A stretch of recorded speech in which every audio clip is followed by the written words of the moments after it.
Hello, very good morning. Welcome. It's a beautiful Thursday morning. This is the day the Lord has made, and you and I should rejoice and be glad in it. It's important for us to say a big thank you to the Almighty God, the giver of, the creator of the heavens and the earth, the giver of life, making it possible for us to be alive. He woke us up. I keep saying that it is not your alarm clock. It is He, Elohim, who woke us up this morning. So we have everything to say, give thanks and praises to the creator of the heavens and also the earth. Joining me already seated this morning is a Francisca Afrikuma Kentori, who joined me in studio. So before saying hello to Ghana, let me say a very good morning to Francisca. How are you? Good morning, I'm fine. We thank God for a beautiful Thursday morning. Yes. I know tomorrow, Friday, you'll be making your journey. Yes. Is there a journey to the west? No. To the east? Yes.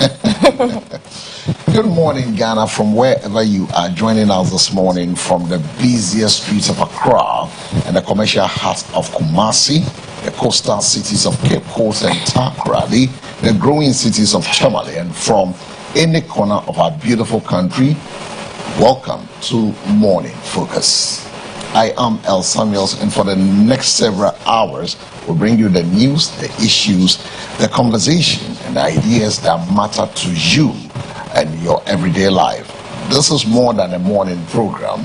It is where you pause to ask questions behind the headlines, where government policies meet the ordinary citizens, where politics meets accountability, where the economy meets your pocket, and where Ghana we want to build meets Ghana we are expecting today.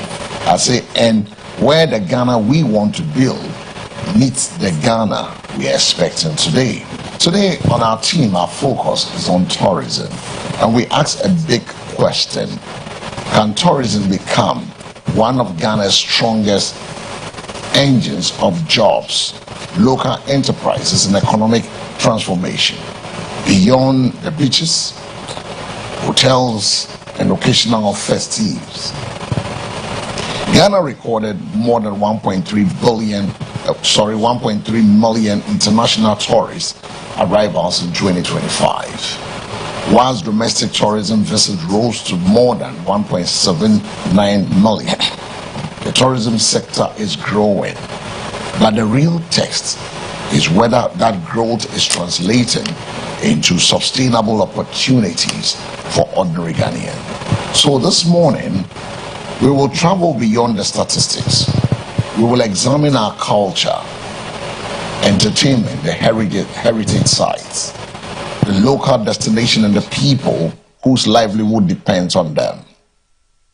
We will also put Gold Board under the microscope, examine the state of Ghana's economy, discuss the NPP's new regional leadership, and ask who really benefits from Ghana's informal economy. We'll be speaking to our regular tax expert and financial consultant.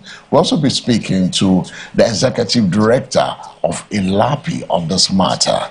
When it comes to the leadership, lawyer KK Sebe will also be joining us via phone. And later on in studio, we will be having Opamwo, a spokesperson who also is a communication team member of the NDC, and also Sechi Edu, also a communication team member of the NPP, will join us in studio. And throughout the program, like I said, your voice matters. Send your messages on WhatsApp or SMS. Tell us what you think. Challenge the arguments. Share your experience. This is Morning Focus. I am El Samuels. Let's begin the day together. Good morning once again, Francisca. Good morning.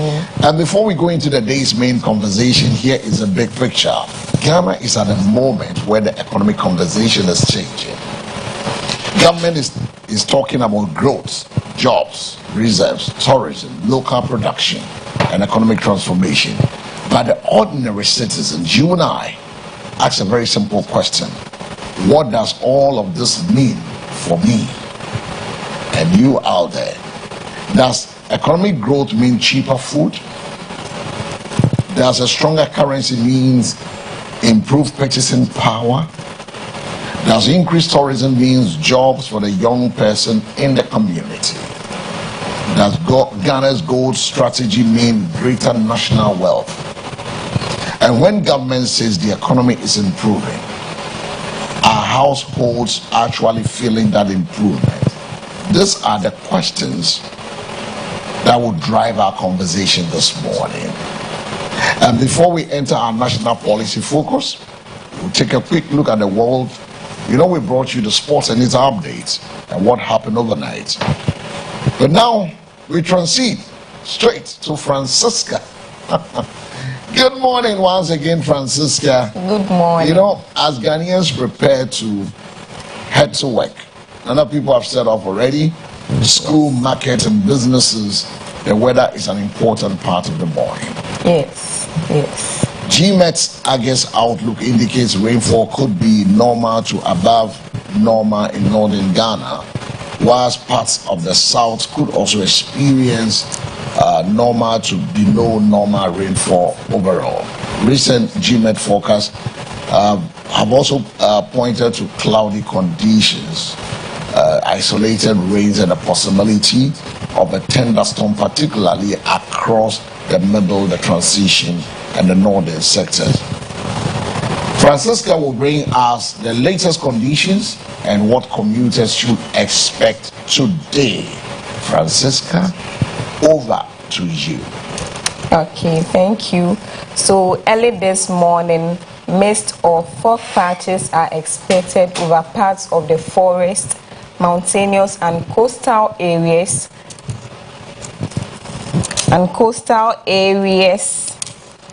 leading to reduced visibility. Mostly cloudy conditions will prevail across all sectors, with a few places likely to experience rain. And later in the day, clouds will give way to intervals of sunshine over most areas. However, rain and thunder clouds may form in some areas in the transition and northern sectors later in the afternoon and the evening hours. For the temperatures for today, the coastal areas have a minimum temperature of 23 degrees Celsius and a maximum of 30 degrees Celsius.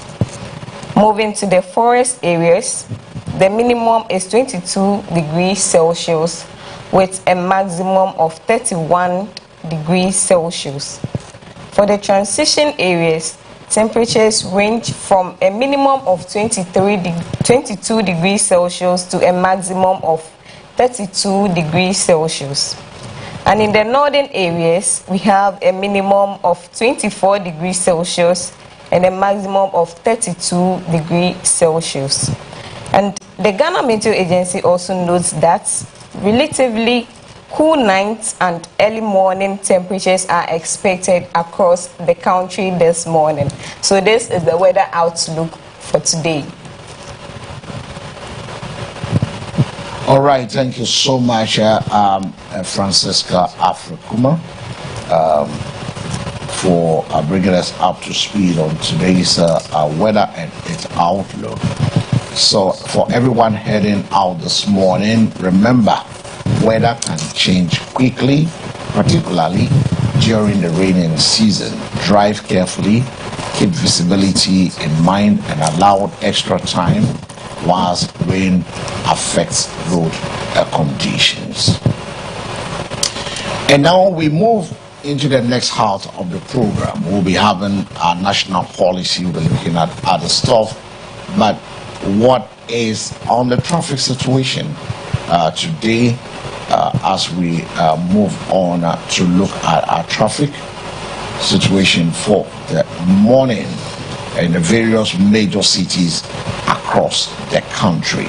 We'll look at it right away. We'll bring the traffic and its situation and alternative routes you need to look at across the major cities in Ghana. So stay with us as we go for the traffic. Watch That's the MBN Traffic Watch. We trek down to Accra, Kumasi, Cape Coast, Tamale. So good morning, Ghana. It is time to check the roads. If you're heading out this morning, don't only ask, how is the traffic? I said, if you're heading out this morning, don't only ask, how is the traffic? Ask the more important question, which routes can save me time? And here is our national traffic guide. For motorists coming from Kaswa, Weija, Malam, and Kaneshi into the central Accra, the N1, that is George Walker Bush Highway, remains the main corridor.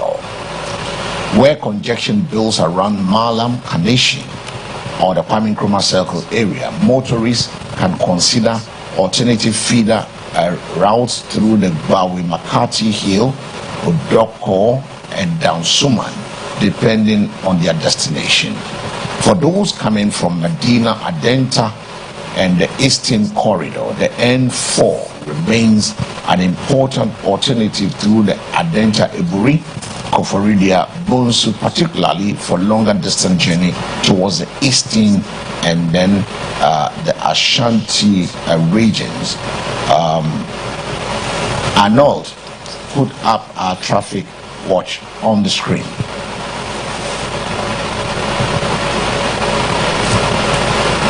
So from Sprinters Airport and East Legon, motorists heading towards the Tema side can consider connecting through the Tema motorway or the Graphic Road network. And whilst those heading towards the central Accra should check conditions before committing to the main motorway. And if you're traveling between Accra and Tema, expect the possibility of heavy traffic during the morning peak, with major works on the Accra-Tema motorway forming part of the ongoing road infrastructure program. And those are the traffic situation in the greater Accra region aspects of the road, the greater Accra division of the road. So for those of you doing the traveling, the Tema motorway, the Graphic Road network, those heading towards the central Accra should check the condition before committing to the main motorway. Now, in Kumasi, commuters should watch the major approaches around Ejisu, Uforikrum, Swamen, Asukwa, Ahuju, Sufu Line, and Kwadaso. For travelers coming from Accra and approaching Kumasi, consider whether your destination requires you to enter the city center or whether you can use the outer approaches to avoid unnecessary city center traffic. Government transport planning also identified the Kumasi bypass as a key congestion relief intervention. If you're making the long journey today, remember there are alternative corridors. The N4, N6 network through Adenta, Koforidia, and Bonsu provides an alternative connection between Accra and Kumasi. However, don't divert simply because you hear the word traffic. For long distance travel, compare the actual delay against the extra distance before changing your route. And above everything else, slow down. The Accra-Kumasi corridor has recorded serious crashes, including incidents that have caused major traffic diversion. For commuters in Cape Coast, watch the Cape Coast Elmina corridor, Yamransa area, approaching to the city center. If you're traveling towards Accra, consider the Cape Coast Winneba Kaswa corridor, whilst motorists traveling towards Kumasi can use the Yamransa connection towards the interior. Cape Coast Takoradi Highway is also an important route, but drivers should exercise caution because the corridor has experienced serious crashes. For Takoradi commuters, watch the Market Circle, Kojukrom, Aprado, and Agunankwanta approaches. If you're traveling between Takoradi and the western side, consider the Takoradi-Agunankwanta corridor and local feeder routes where appropriate. The Takoradi-Agunankwanta realization project is one of the major road projects currently being pursued and is intended to improve movement along that corridor. In Tamale, commuters should watch the major approaches into the central business district, especially where the commercial traffic, school traffic, and intercity vehicles converge. for thorough traffic motorists to consider bypassing the city center where the road network allows them taking every journey through the busiest central route. The Tamale bypass is also identified in Ghana's transport infrastructure plans as congestion relief projects. So you have it, your morning traffic guide across Ghana. But remember, alternative routes are only useful if they actually are moving. If you are on the right road right now, send us a WhatsApp message with your location and traffic situation. Tell us, where are you? Where is the traffic like, and which routes are you being using? The traffic report would help another Ghanaian avoid a congestion. This is the Morning Focus with L. Samuels, helping you start your morning informed, prepared, and a little ahead of the traffic. We go for a break. When we return, we bring you more conversation. Please don't go away.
persistent noise from people like him does not arise from any genuine quest for accountability or any sincere desire to interrogate the operations of the Gold Board.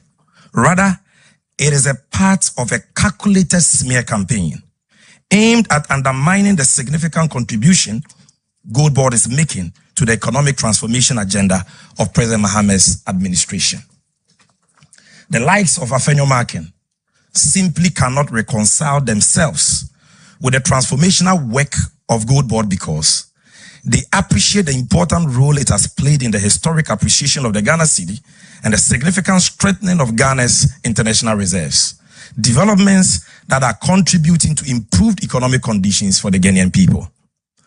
Afenyo Markin's continuing antics, and I want you to listen to me very carefully here. Afenyo Markin's continuing antics must therefore be seen for what they are: a desperate smear campaign by persons who have specialized in sophistry and political blackmail in pursuit of selfish ends. These are devious extortionists who will come at you with lies to tarnish your reputation in the hope that you will fold and settle for what they call, quote, compulsory arbitration and oil their palms. Well, this time around, they found their own target. The Ghanaian people deserve serious public discourse founded on facts, evidence, truth, and not endless recycling of falsehoods in the hope that repetition will lend them credibility and turn fiction to facts. All right, so you had the man Sammy Gyamfi there firing on or selling the CEO of the Gold Board. We'll go into this matters this morning. Who is telling us? All we want to know is did we make some losses? Should one entity make a loss and the other entity take it as its loss? And once you're working, definitely there'll be some losses somewhere, isn't it? But it doesn't seem like that. So the Bank of Ghana should absorb all the losses, whichever way. We'll have to get to the bottom of this matter so that this Richini, Wakami, blah, blah, blah, will bring it to an end. Well, let's move on this morning. And this morning I will be bringing you our headlines. Stories will be running through the newspapers in a short while. But like we always do, it's time to say a big thank you to the Almighty God, the giver of life, the creator of the heavens and the earth, the one that makes it possible for us to be alive today. I want to say thank you, Abba Father. Thank you, Almighty God. Thank you for waking us up. From the Maranatha Power Ministries International, we want to say thank you to everybody. Don't forget the 30th anniversary, 11 more days from today. Oh my, oh my.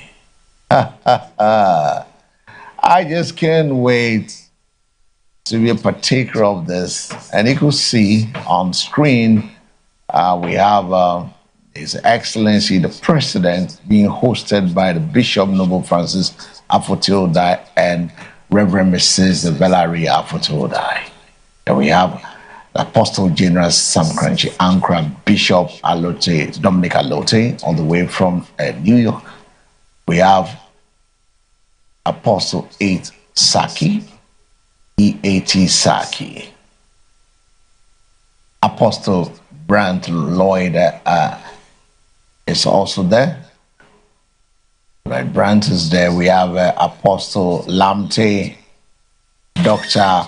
James Kenneth, Steve Nichols. Nichols is also coming. We're looking forward to see Prophetess and Namson Hunt Charlotte will be there, and Prophet Richie Odro.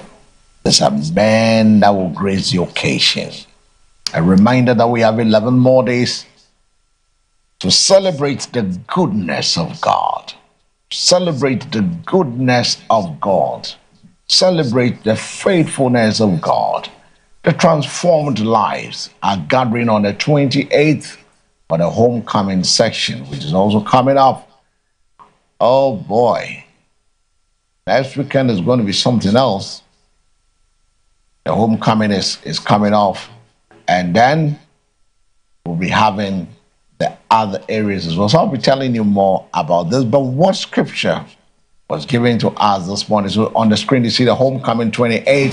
The 29 is the Jesus March. We have to make, you know that song?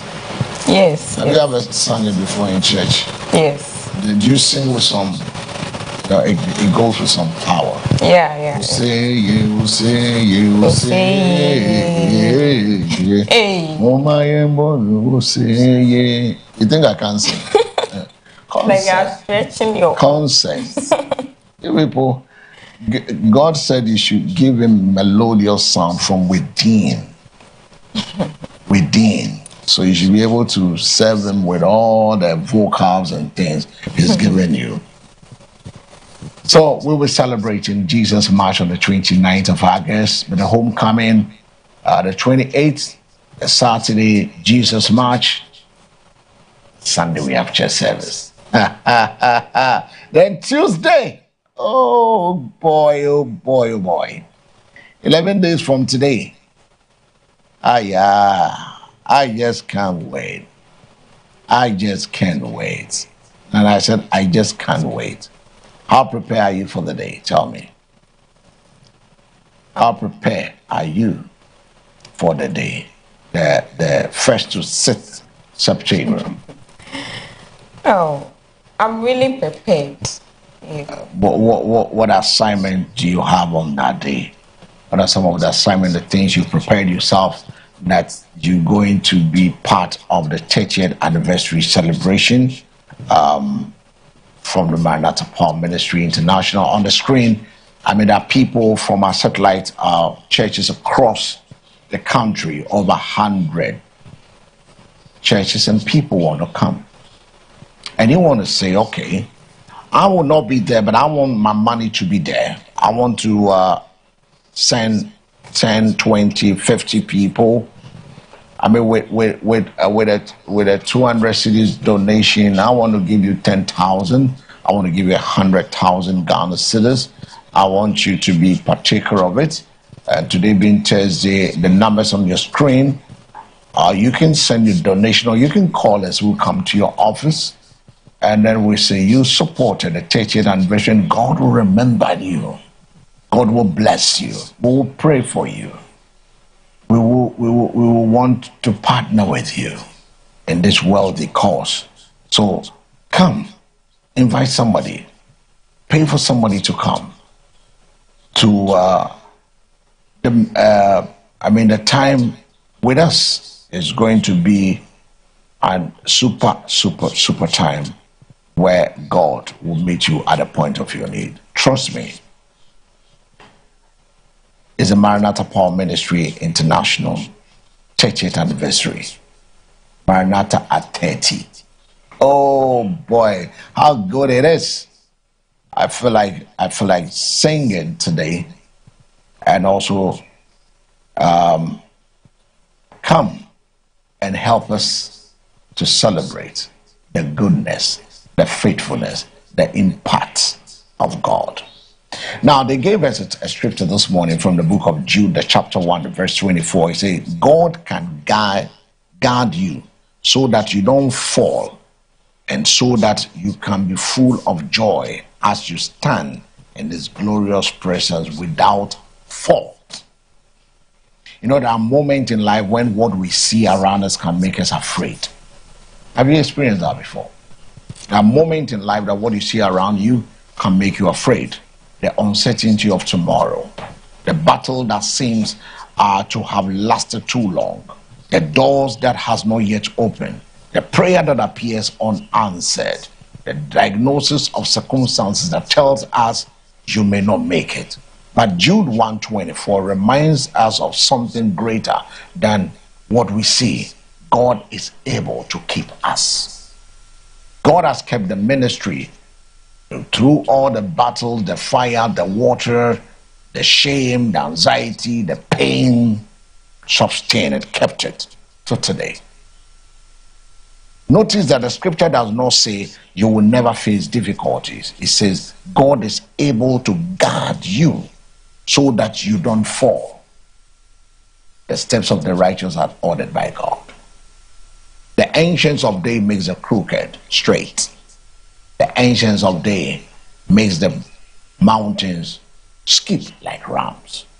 That means your confidence is not in the absence of challenges. Your confidence is in the presence of God. Like Moses said, without your presence, we aren't going. Fear focuses on the size of the battle. That is what fear does to you. It makes you focus on the size of the battle. Faith focuses on the greatness of the God who stands with you in the battle. Tomorrow, by this time, God will make a way. The Egyptians you see today, you will not. It means the troubles, the pain, the shame you see today, you will not say if you stay faithful with God. Fear says, if I fall. Faith says, God is able to keep me. Fear says, I don't know what tomorrow holds. Faith says, I know who holds tomorrow. That's the difference here. I don't know what tomorrow holds. But faith says, I know who holds tomorrow. My life is hid in Christ and Christ in God. That is the difference. And sometimes the greatest victory is simply refusing to give up. That's why I love that slogan from Oral Robert, don't give up, your miracle is on the way. But I'll frame it this way, don't give up. Come to Maranatha Power Ministry, your miracle awaits you. You may be tired, but don't give up.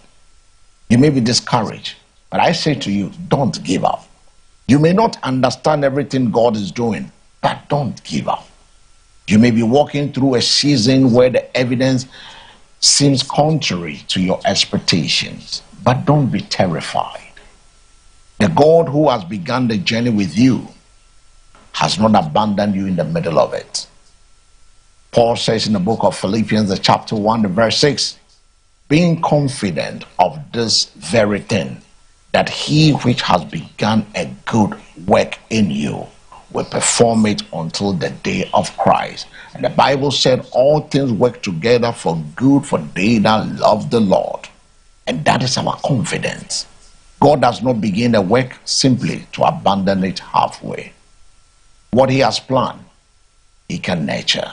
What he has started, he can complete. He's the only one that knows the end from the beginning. He finishes the product before he starts the process.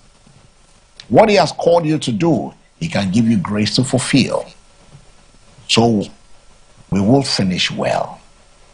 That's why I'm inviting you to come. 30 years still counting. Not because we are strong enough on our own. Not because the road will always be easy, but because his grace will sustain us. Perhaps someone listening or watching me this morning has been afraid of the future. Perhaps you've been asking, will I make it? The answer is keep trusting God. Keep walking, keep praying, keep believing. The present situation is not the final chapter. Your fears are not the conclusion. That is why there's the word called the forgetfulness. When God does it, you forget. Your delay is not necessarily your denial. It's a preparation ground. And your struggle does not mean God has left you. Don't be terrified. God is with you. His grace is upon you. And by his strength, we will finish well. This morning, let's pray a simple prayer by saying, Father, we thank you for your faithfulness. We thank you because when we are weak, you remain strong. When we are uncertain, you remain faithful. When we are afraid, you remain our refuge. Deliver us from fear, anxiety, and discouragement. Give us courage to continue, faith to trust you, and strength to remain steadfast. Where we are tired, renew us. Where we are discouraged, strengthen us. Where we have lost hope, restore our confidence in you. Help us to fulfill your purpose for our lives and to finish the race well. May we stand one day in your glorious presence with joy, knowing that you have kept us every step of the way. In Jesus' mighty name, amen. If you said amen, as we continue the journey of faith, we invite you to come and experience the presence of God with us at the Maranatha Power Ministry, the 30th anniversary celebration, under the theme, The Impact of God's Goodness and Faithfulness, Lamentations chapter 3, the verse 22 to 24. Join us for the Maranatha Mega Nights tomorrow, a night of worship, prayer, thanksgiving, testimonies, and an encounter with God. Come with your family, come with your testimony, come with your expectation. And if fear has begun telling you, if fear has been telling you to give up, come and be reminded that God is still faithful. Your miracle awaits you at the church auditorium behind the Lekma Polyclinic, Noah Adogono. This is more than anniversary. At 30 years is more than anniversary. It is a celebration of 30 years of God's goodness, faithfulness, and impact. Come and celebrate the God who has brought us this far. Don't be terrified. Don't give up. Keep believing. We will finish well. That is what I came to tell somebody that is watching us, that we will, and you will finish well. You will finish well. God bless you for keeping your channel here with us. And this is MBN TV Morning Focus. I am your regular person. And that's how we put the curtain on today's edition of the Scripture Focus. We're turning our attention to look at what is the newspaper's headline, what are behind the stories. We'll bring you the extras from the newspaper. Oh, Kweku sends this one and say, "Good morning, Chairman. You've always been a blessing to me, and I thank you. My miracle awaits me. I will be there." Thank you so much, Kweku, for watching us and also telling us you are coming. We are looking forward to see every Tom, Dick, and Harry to join. If you want to see me, want to have a conversation with me, I will be there. I will wait for you. I want to talk with you. I want to have that connection with you. I want to network with you. So I want you to be at the church auditorium and be part of the 30th anniversary. But don't forget, tomorrow is a mega all night. Come, worship, pray. Pray, pray, pray. There's a God that will hear you. Now let's do the newspaper headline this morning. I want to say a big thank you to the MCR supporting us for always supplying us with a newspaper, especially to the man, Mr. Fianco. Thank you, boss. Gracias. Dankeschön. Now they so. Akpanao. Yedasi. I know he will be smiling wherever he is this morning. Is a fine gentleman, isn't it? Well, let's start with the Bono and Ahafo Echo. Doma West, Environmental Department confiscates expired goods at the Nkwanta. And that's the Bono region. Still at the Bono region, it says Doma Central, 21-year-old found dead at illegal mine site. Ahafo region has 29-year-old inmate Peter Tremen escapes from Biayon Nkwanta prison camp. Hey, how quite fast or you're sharp. Ring Road crashes overburden Kintampo Municipal Hospital Medical Superintendent. Eric Ajay donates medical equipment to Sampa Government Hospital. Stories on the Bono and Ahafo Echo. Moving on to the real issues, Ghana. IMF did not say gold board caused BOG's $1.7 billion loss. Sami Jimfi slams Afenyo marking. We will pick nomination forms for Chairman Woon to me, spokesperson for jailed NPP National Chairman aspirants. You can find this story on the page 3. Ghanaians asked for figures. They were given insults. Afenyo marking claps back at Sami Jimfi. Ghana has paid a total of $2.1 billion to Eurobond holders since January 2025, according to the Ministry of Finance. These are the stories on reissues Ghana. Now we do the business analyst this morning. The business analyst has the banner stories, the headlines, and the stories behind those headlines. Says National Youth Forum 2026 Youth Ministry agency is poised to tackle youth unemployment. With the Pablo on the front page, Apari, GJA at 77. Media must adapt to changing economic of digital platform for assets. Pratt criticized newsroom for hiring journalists based on social media following. AI must assist, not replace human judgment in journalism, therefore. NCA building 500 new sites to improve network coverage, Director General. Stories on the business analyst. The Daybreak. Gold War. Sami Gyamfi admits losses after raining wild insults on Afenyo Markin. GJA at 77. Dumfo calls for stronger ethical journalism as digital media transforms industry. National Youth Forum 2026. Ghana's youth demand a greater role in shaping national development. These are the headlines on the Daybreak. Now let's find out what the Observer has for us this morning. The Observer has this headline stories behind it. It said Road Minister charges Maripoma Enterprise to complete the Tema Motorway project by 2027. Court adjourned October 15. Wuntumi's application for bail pending appeal. Youth Forum is also there. Private sector key to youth jobs. Opari Ado. Gold Board did not cause BOG's 1.7 billion losses. Sami Gyamfi challenges IMF claims. Betty did not lose parliamentary seat due to incompetence. Afram Plains North NDC backs her for women's organizer. Okain Menta engages Elikim Kotoko over NDC youth leadership bid. Stories, headlines that carry the stories behind them on the Overseer.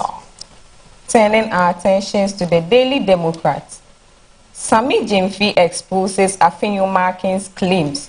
You can find these stories on the page 2, 3, 4, 6, 5, 7, and 8. Ashanti cocoa farmers endorse new cocoa board reforms.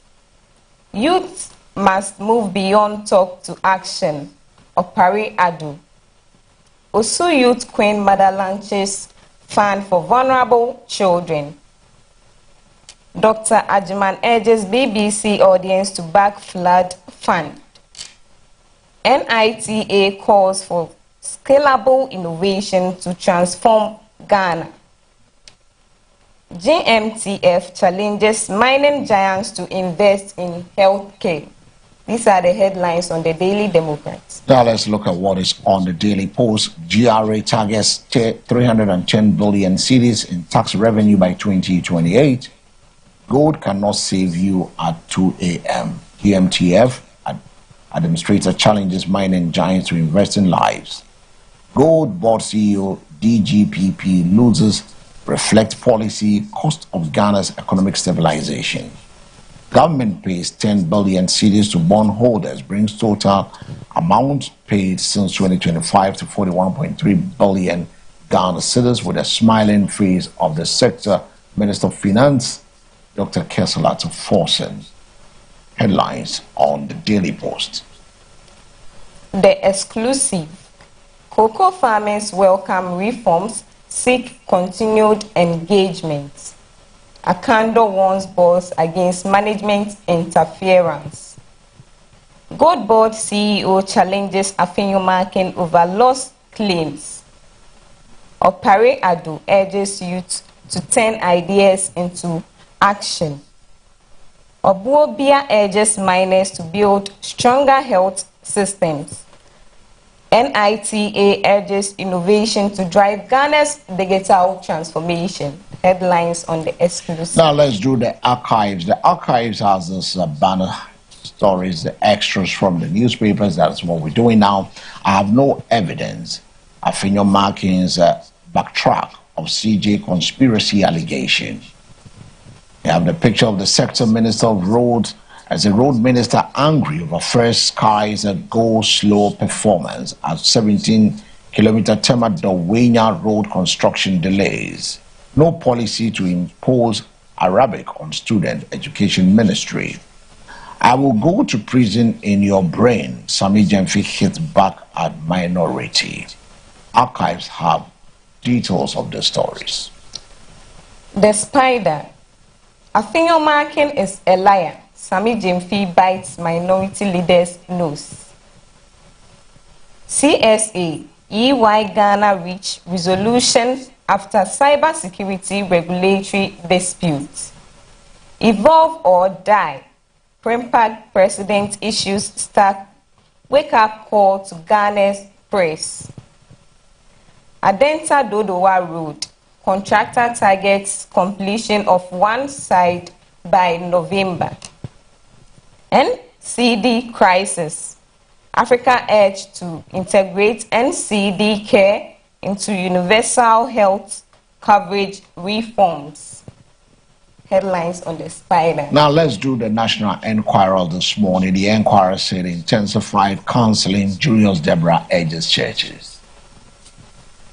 Youth Forum must produce action, not applause. Youth Ministry.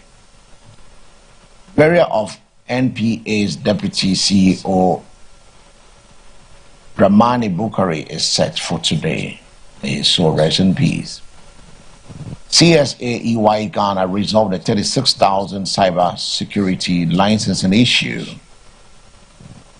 GM, the Ghana Medical Trust Fund, challenges mining firms to invest in healthcare, says gold cannot save you at 2 a.m. That's the GMTF, Ghana Medical Trust Fund.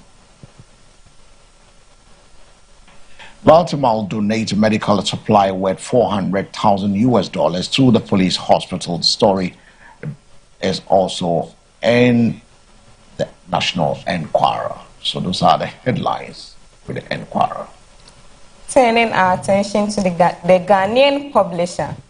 Gold Board lost claims false. Sammy Gyamfi. NPP chairmanship. Eastern region endorses Ejaku. Judges' illness stalls wound to miss bail hearing. Stories on the Ghanaian publisher. Away from the Ghanaian publisher, we do the Ghanaian Times. Gold Board dismisses 22 billion loss. Ghana Citi's loss claim, says it recorded 907 million operational surplus. The picture of the CEO, Sammy Gyamfi.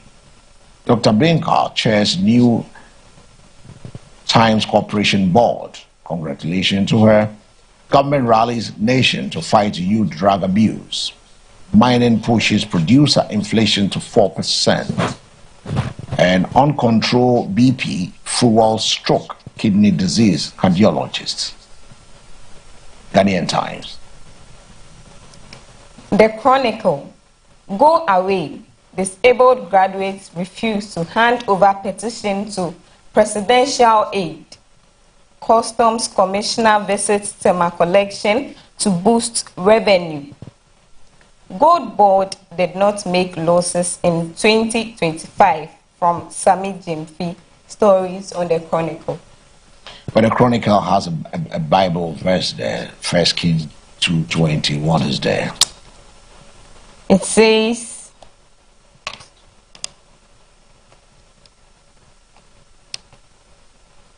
you having difficulties reading it? Let me do the Daily Guide. The Daily Guide says the government must not compromise Achimota Forest, Nana Juma Sapon.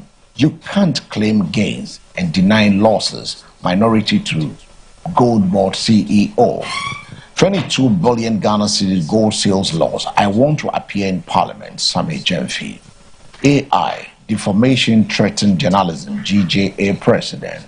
Want to me bill pending. Appeal pushed to October 15th. That is a bill sent there. And we'd wrap up with a daily graphic this morning.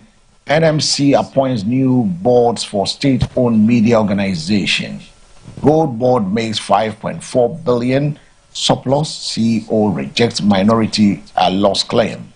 Microplastics found in fish. Yehovah. Microplastics found in fish threaten human health. CSIRWRI research. The nation makes progress in expanding learning access. World Bank with the Minister for Education, Haruna Idrisu, smiling.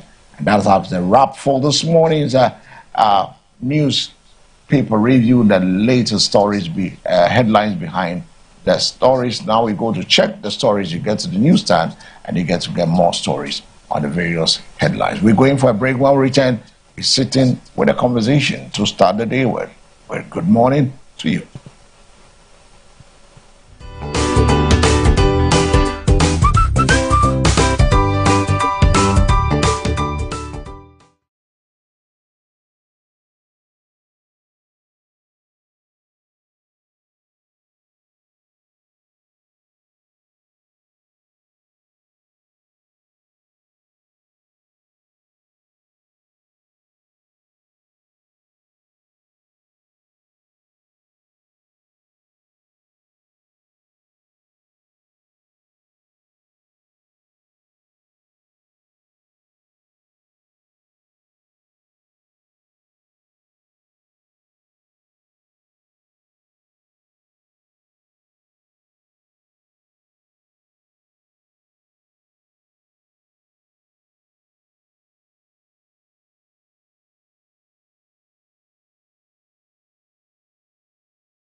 So welcome back. You're still.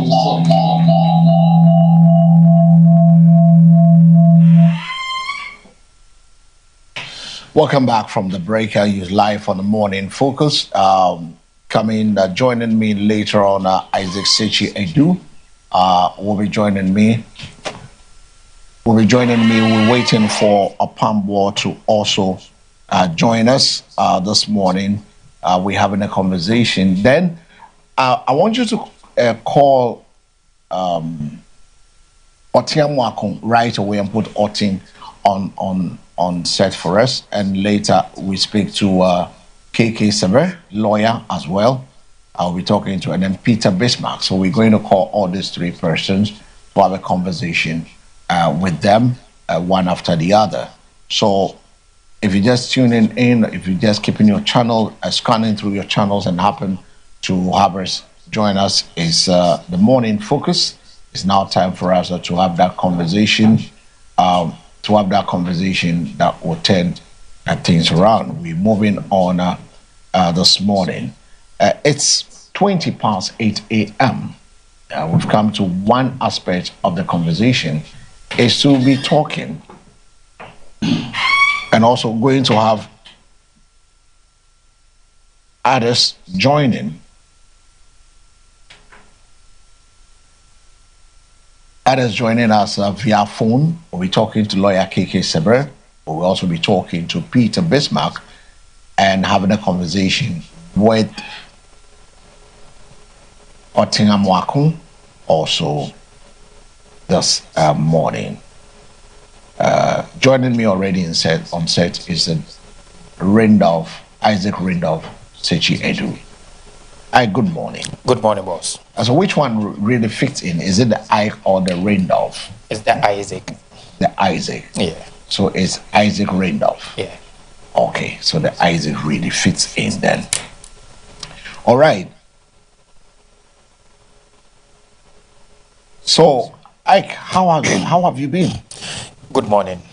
Good morning. I've been good, just that I've been missed and it wasn't intentional, but I'm grateful to be back. I know how sometimes it works, but it's all part of the how do you call it, life.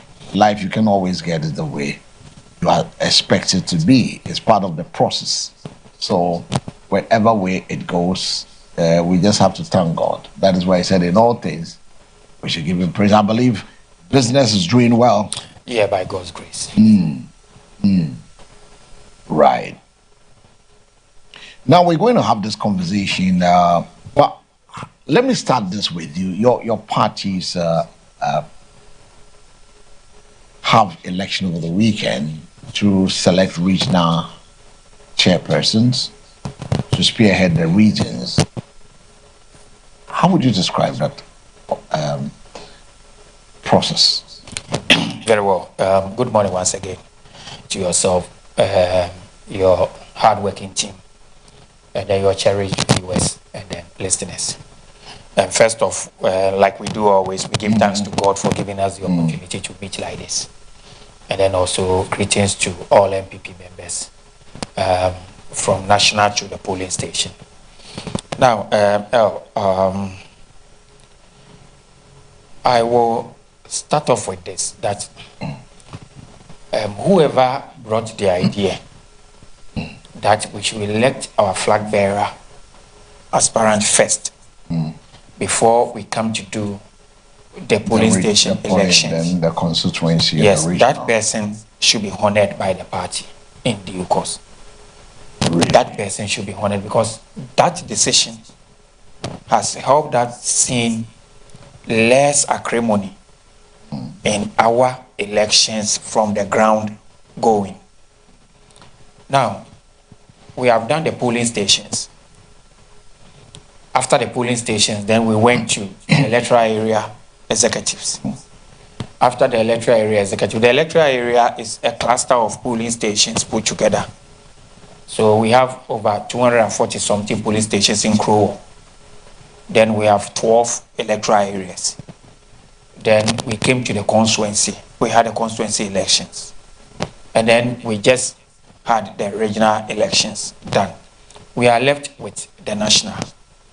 And I will tell you that this is one of the most peaceful elections that we have had in the party's history.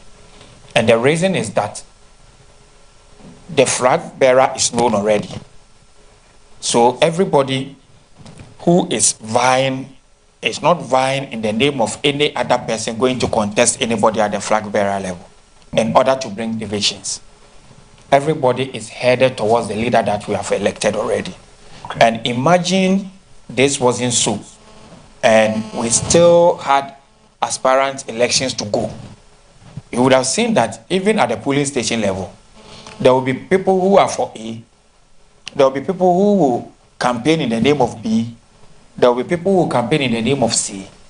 It will deepen the acrimony. At the electoral area level, it will be the same.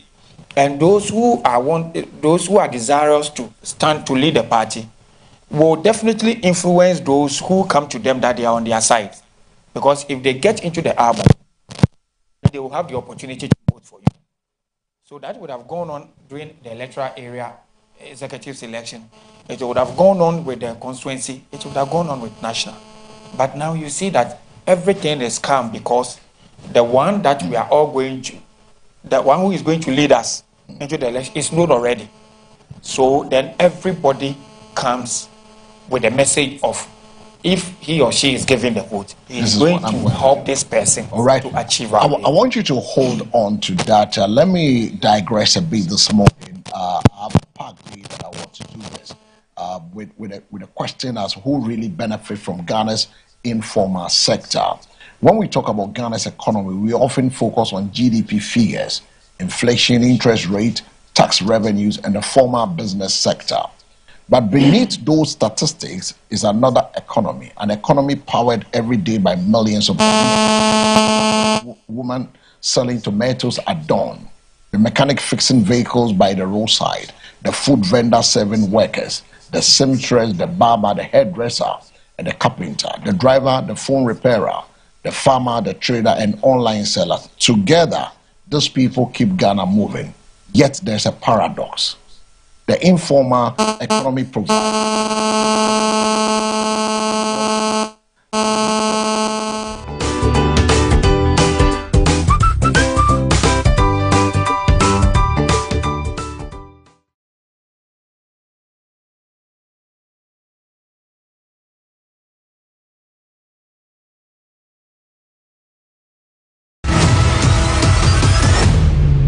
Afodai Production House, your partner in creating unforgettable experiences. From concept to execution, we deliver top-notch production for live streaming, event production, seminars and workshop, custom solutions.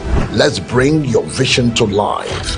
For bookings and inquiries, call 0242 777-207. Afodai Production House, where stories come alive. Production services that make moments strive.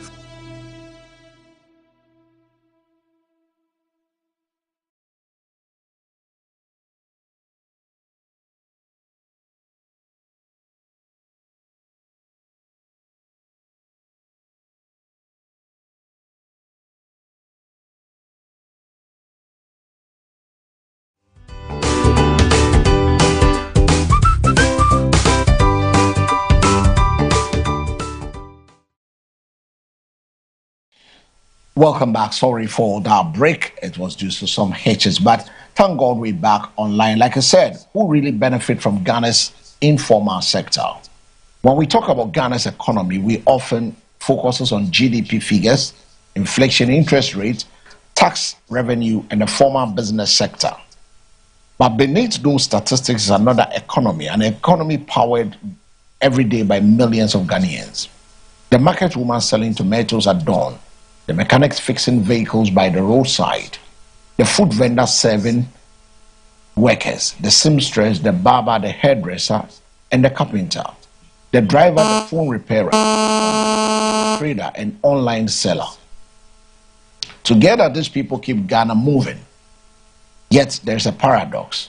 The The informal economy provides jobs, income, and essential services to millions, but many of the people working within it remains financially vulnerable.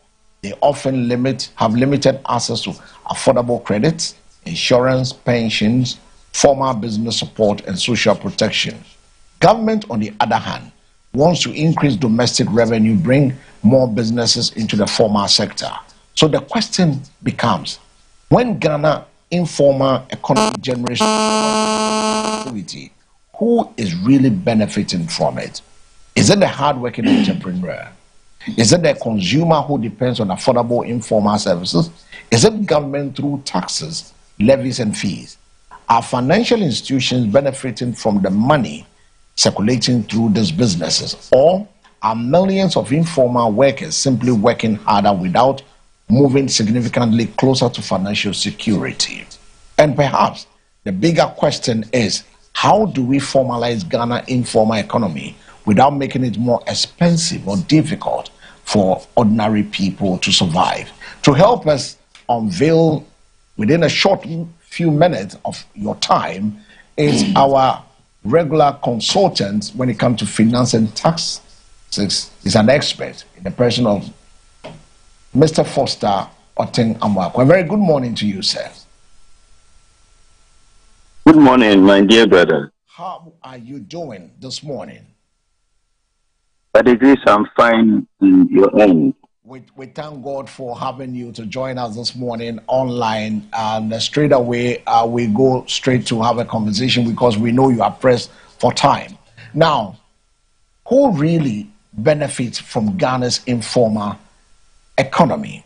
How important is Ghana's informal economy to employment and also the everyday economic activity? Thank you very much. I'm getting feedback, but I think based on what we discussed earlier on, what we need to first understand is what the Ghana's informal economy is. US must really know basically what we want to talk about. What constitutes the Ghana's informal economy? The impact of the Ghana's informal economy, and then who are those who benefit from this informal economy. We're saying that ideally every businesses in Ghana is supposed to be registered with the Registrar General for the activities to be regulated by the state, because once you are registered with the Registrar General of Companies, there are rules, there are norms, there are do's and don'ts that these businesses are supposed to comply with. Once the business registers with the Registrar General of Companies and becomes a legal entity, there are tax liabilities, tax obligations that the law mandates you that you are supposed to pay the required taxes on all the transactions you undertake. Also, the law mandates is that we are supposed to pay the Senate benefits, Social Security, and National Insurance Trust for these people. So, once a business goes through the formal regulations, it means that some forms of government control is exerted on the operations of the businesses. And that is why it is prudent businesses comply with these directives. Elsewhere in other jurisdictions, you cannot operate a business without going through the regulatory frameworks that pertains to registrations and existence of businesses. But in the case of Ghana, most of the businesses, especially the small-scale ones, most of the enterprises, joint ventures, do not comply with these directives as they establish their businesses. So it means that once they are not regulated, their businesses, the jobs they are doing there is no government control, and government do not have means to check their operations because they don't fall within entities that the government have to check the activities. If an entity is supposed to be registered with the Environmental Protection Agency and the entity has not registered, how do EPA check the activities of the entity? How do they pay the necessary transaction they are supposed to do? So this is what actually is happening in Ghana here. This has given birth to what we call the Ghana's informal economy. This is where jobs are created, businesses are created, people are working day in and day out, but their transactions don't go through all the regulatory framework that is expected of an entity to go through whilst in businesses. So that is basically what the Ghana informal sector economy is. These are businesses going on, and like you mentioned, most of the small businesses, bring salons, hairdresser, these artisans, market women, and a lot of many shops in Ghana, many business activities going on. All these ones are not actually, they've not registered. Government doesn't have control. So that is the informal sector of the Ghana's informal economy. And because of these challenges we have mentioned, of those who benefit from this Ghana's informal sector economy is the people who are engaged in these activities. So if it's a business, the owner of the business who have not registered and who have made his business to be in this informal economy may not be paying the necessary taxes. So all the benefits that is supposed to accrue to the state, because whatever profit you get, a portion of it belongs to you, a portion of it belongs to government through taxes, and then that is how it is. But these people engaging in this informal sector, the portion that belongs to government is also not given to government, but added to the portion that belongs to the person. So people in this Ghana's informal economy, to some extent, they are not actually contributing to the growth of the state, in the sense that benefits that must accrue to the state is being taken by such individuals. And it is something that is to some way also affecting the Ghana's economy that we actually wanted to do. All these things contribute to the reason why our tax to GDP as a state has always been low for us as a country. No, but is it not because the informal sector workers also struggle to have access to affordable credit despite handling money every day? There are feedback. I don't actually get the question. There are feedback. If you can check it for me. I was asking that you didn't mention that there are portions that's supposed to go to government, and then those portions are being held by some individuals. And I'm asking that we know that most of these informal sector workers, they struggle to access affordable credit despite handling money every day. What should government do to be able to regularize their operations? What government should do? Well, I think Foster is having difficulties hearing us. I think we have to raise him again on a different line and have this conversation with him.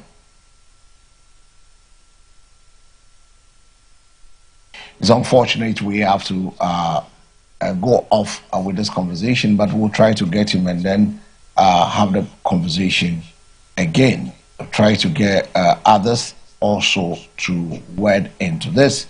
Well, back in studios, as and when we raise him again, we'll try to find out one or two questions from him. I don't know where the feedback is coming from.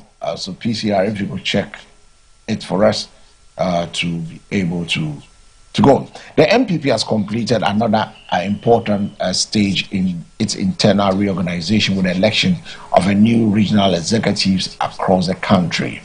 But winning internal election is only the beginning. The bigger political test lies ahead. Can these new regional structures unite the party, rebuild its grassroots base, and restore the confidence of voters ahead of 2028? The MPP remains Ghana's main opposition party, and after its defeat in 2024 presidential elections and parliamentary elections, the road back to power will require more than changing party executives. It will require unity, discipline, and a compelling message, credible leadership, strong grassroots mobilization, and perhaps, most importantly, an honest assessment of what went wrong in 2024. So, are the regional elections the beginning of a serious rebuilding process, or simply another chapter in the party's internal politics? What should be the immediate priority of the newly elected regional executives? Party unity, grassroots mobilization, or rebuilding public trust? Very well. I would say that no institution is perfect, and there's no way you can achieve everything that you set your mind to. You can really make an effort into it, but as to achieving it 100%, it's a human institution, and definitely with a lot of the things you have mentioned, the MPP had gone through all those things. If you can set your mind back, immediately after we lost, we set out the Mike Oquaye committee, and they came around. So at that time, I was an executive because I'm just an immediate past executive. So we all sat down. We told them what we think went wrong. Others spoke about their grievances. It was about what went on at the national level and what went on at the constituency level, because there is a national election and there's a constituency election. So we put all these things together. And then that is how come there have been some changes to our constitutional election, especially when it comes to how we vote. Because previously, immediately you are done as an executive member, you are not recognized anywhere in terms of casting your votes for future executives. But now we have roped in past executives, and it's at a level. It's change is good, but you need to do it gradually. So we are doing that. Party unity, you could see from the way we have handled things. And just look at how, when you go to Kumasi, how Coca went to Kukufu the next day, and then they were there, they were heartily smiling, tapping each other. We pray that there is unity. But there are certain things that are out of control of you. It also is dependent on the other person. It's our prayer that we are human beings. We can never have 100% unity because everybody and what he feels. But at a larger scale, we pray that things go on well. And I think for what has happened with these regional elections, I think that we are moving in a positive direction. Is the MPP currently focused enough on the concerns of ordinary Ghanaians, or its internal politics still keep dominating the issues? Yeah, you could see that immediately after the polling station elections, the MPP's structure had been very calm. And now we are able to talk about the things that are happening in the country in a unified way. So now you see the pressure that is coming from the minority, the pressure that is coming from the party in opposition as to the agenda setting of what really goes on. Because there are a lot of things that if the minority wasn't present, it wouldn't have come to the public space. So the MPP is doing its part in speaking for the citizens. And I think these things are a process. And for where we have come from and where we are going, we know that we are going to get to a stage where the political atmosphere will set in, and then things will roll up, and then things will get better. But to say again, the MPP is focused the NPP knows that it is there for the people. It has always been there for the people. And our prior responsibility is to speak for the citizenry, is to make sure that we hold the government to its toes. We keep the government fingers on fire for them to be able to deliver what they promised the citizenry, for which they were voted for. So the NPP is doing it best. And I pray that the citizenry will also see what the NPP is doing and then give NPP the opportunity to come back and continue the good work that we were doing before we unfortunately lost power. Also, the voice we heard is Isaac Randolph Edu Sechi, who speaks for the NPP with us this morning. Also seated is Opamwo, who speaks for the ruling party, the NDC. A very good morning to you, Opamwo. Good morning, Chief. Opamwo, Isaac, are you going to charge him for coming late? No, I think if I do, maybe the next time the dagger will fall on my head. So I think it is. We are all happy. We have our own plans, but sometimes we don't know what happens on the road. So we are happy. We are happy he's here at the end of the day. We're happy it's here at the end of the day.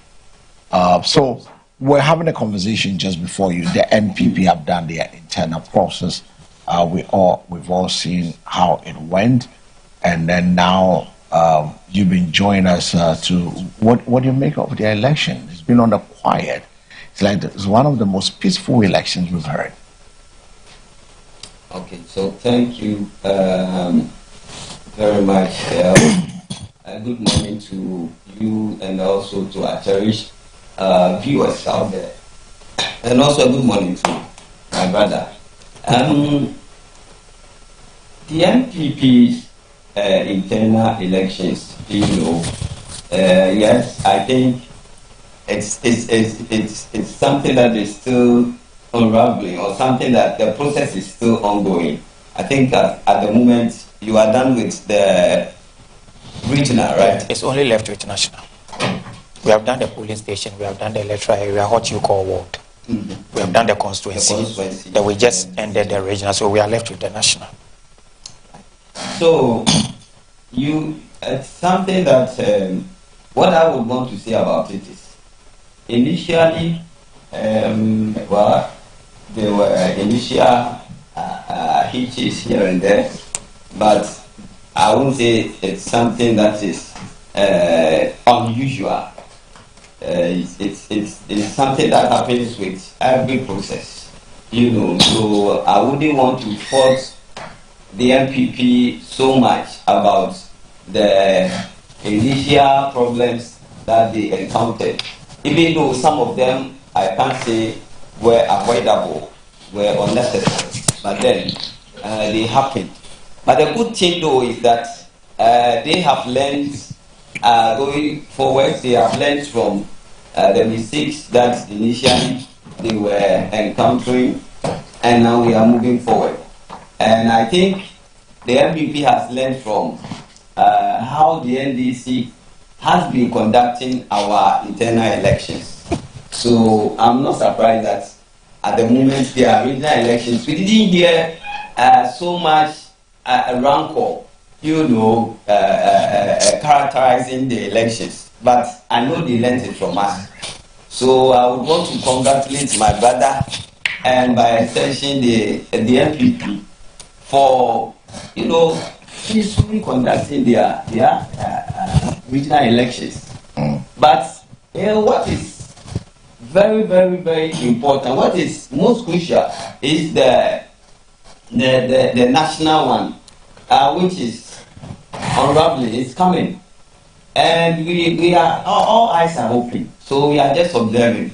We don't wish them evil, but we are praying that at the end of the day, their national elections, they are going to come out of it peacefully. Let me ask you this: a focused NPP, a focused NPP. Well, United Front NPP. What does that have for you as an NDC? What a United NPP has for us is that, the NPP has, since they went into opposition, if you have observed, and I'm sure you know what I'm about to talk about, that they has always been on the government, on our heels, putting out. Didn't your people do same when you were in opposition? We were doing constructive criticism. Are you saying they are not doing constructive? We were not putting out falsehoods. What are some of the things you put out? They are doing right now. What are they doing differently from what you've been doing? The NPP, consistently has tried to criticize government, but unfairly. Sometimes they put out information that. Give me an example as to exactly this is what the NPP said against the government. Trying to find which what they said is contrary to what government is doing. For instance, with the I know we are going to get there. That's our second topic, so I don't want to go into it. That's my. You can go into the gold board issues. Gold board issues that they put out there with their minority in parliament and by extension the party itself. You can see that they put out a lot of falsehood, trying to put dust into the eyes of our the public. And so that is why I'm saying that the NPP can never be like the NDC. We are two distinct, parties.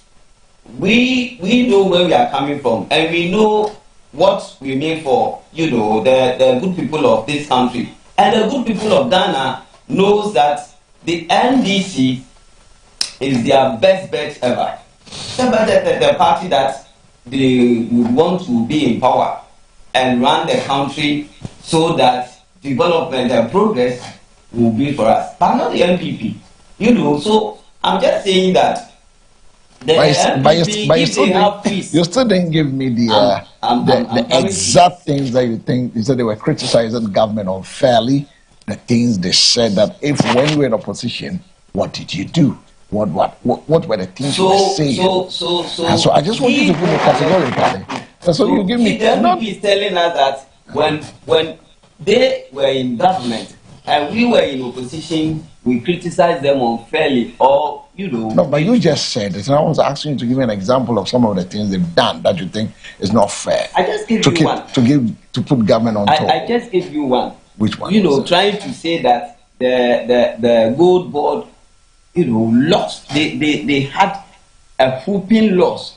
They didn't make gains. They didn't get gains for the country, but that their operations ended up, presenting us with that loss that they mentioned, which is not a fact, which is not true. And I'm saying that the effect, they are doing a disservice to the people of this country. They think that they are trying to do the government, but at the end of the day, it is not us. They are even destroying their image. Now looking at all the things that has transpired, within the week from last week, first it started with 214 million. IMF said losses that were incurred by the gold board, and then later they said this in the book of the BOG was some of the things that came out first. Then now we have gotten to a point where it says 22 billion Ghana cedis. The Ghanaian is not interested about the figure that has been made. The Ghanaian is interested about where is the money? What happened to the money? Who is to be blamed? Who caused that? That's what the Ghanaian is all interested in. So the question is gold board delivering an economic benefit, or is it bleeding the national press? That's a question we need to be asking ourselves. So let me ask you, because you brought it in, is it bleeding our press, or is really strengthening our economy? Okay, so thank you. Since you want to talk about gold board, search for the press release that the CEO of the gold board. No, but yesterday he spoke to all the Ghanaian people. Exactly, and after that, he released a press release. Now, for me, we can have press conferences from both sides, whether the NDC, the MPP. The Ghanaian is interested about who is telling us the truth. That is what the Ghanaian is interested in. Yes. And if really is our purse bleeding, this is what the Ghanaian is interested in.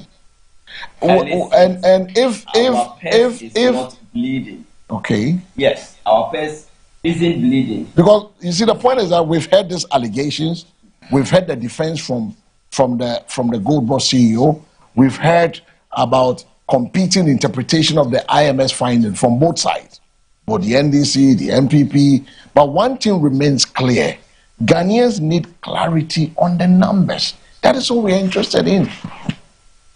Because whether we are talking about 14 million Ghana cedis or 22 billion Ghana cedis transaction cost or reported surplus, these are not just numbers on spreadsheets.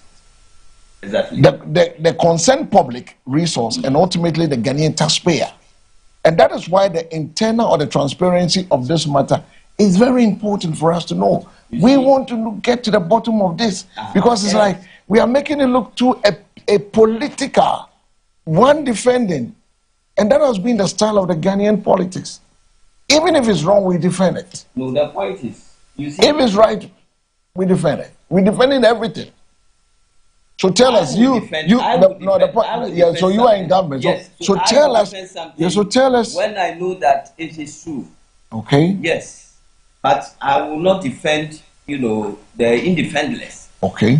Or something that you are not supposed to defend, or something that you is not factual and you defend, like how my good friends think here, how they always used to do.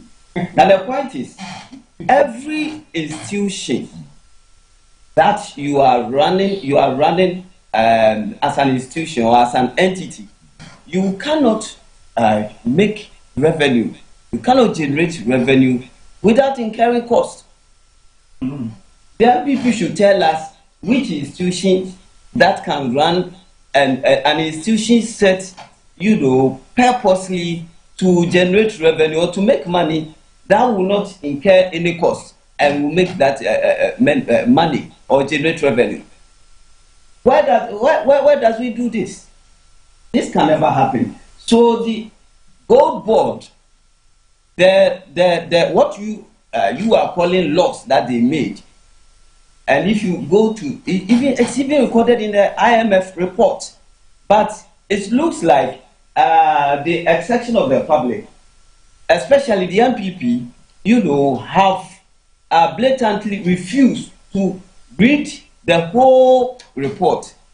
They just choose and pick the one that they feel that they can make politics out of. Are you trying to say they are being mischievous? Yes, exactly. Exactly my point. And I was coming there. Just trying to be mischievous with the report. Why didn't they also read out the part that said that the operations of the Gold Board and the gold that they purchased to a large extent also sustain the economy in 2025. So there were losses. You cannot call it loss. So how do you call it? It were costs. Costs. Yes, Transactional costs. They were operational. You see, every institution has operational costs, and we have what we also call loss. A loss is a loss. That one is different. But this one is their operational cost. So, but by dint of how the IMF the figure, put it, that is how these people are confused. Okay, so I'm at school. I'm on Tibrofo. And then I'm a pastor. Every before I'm on Tibrofo. It's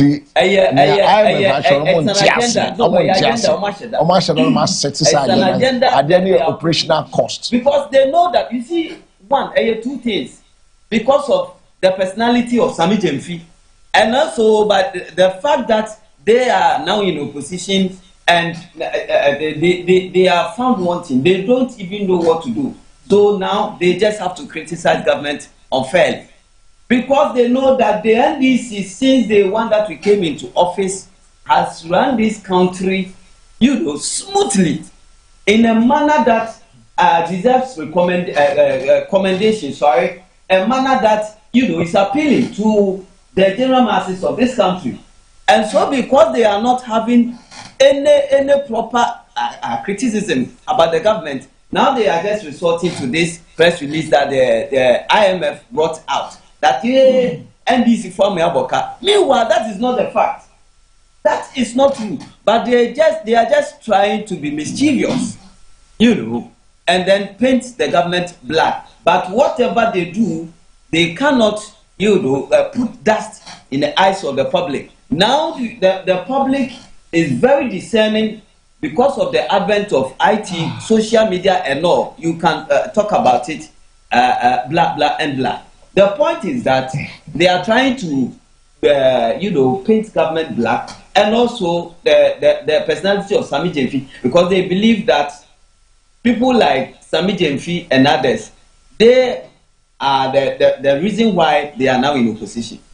Because when they were in government, these guys, were always on them, trying to let the public know what is happening. He's a guy that is very, very, very, very, very serious with what he does. As the communication, national communication officer of the party, he did his work marvelously.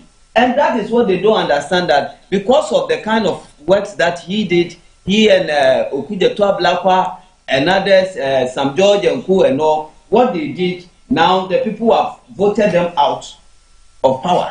And so they have still not, are you saying they've not recovered? They've not come out of the shock that they got through the loss that they lost in the 2024 election. So that is the effect of all these things that they are doing. Also, there's no iota of truth in this gold bond. Because how can you tell me that a company ran their operations and they used what's the figure? I want to be accurate. 1.7 or 1.5. 1.5 point something billion, to run their operations.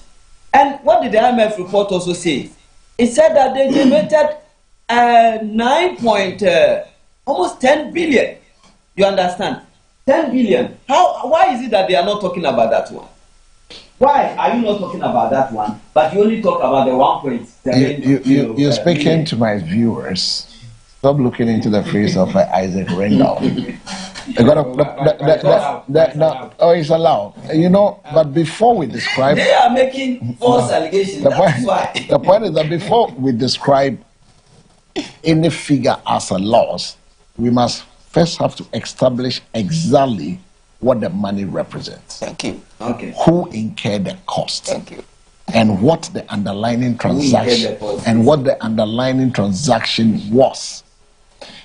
And that distinction is very important because a cost is not necessarily the same as a loss. No.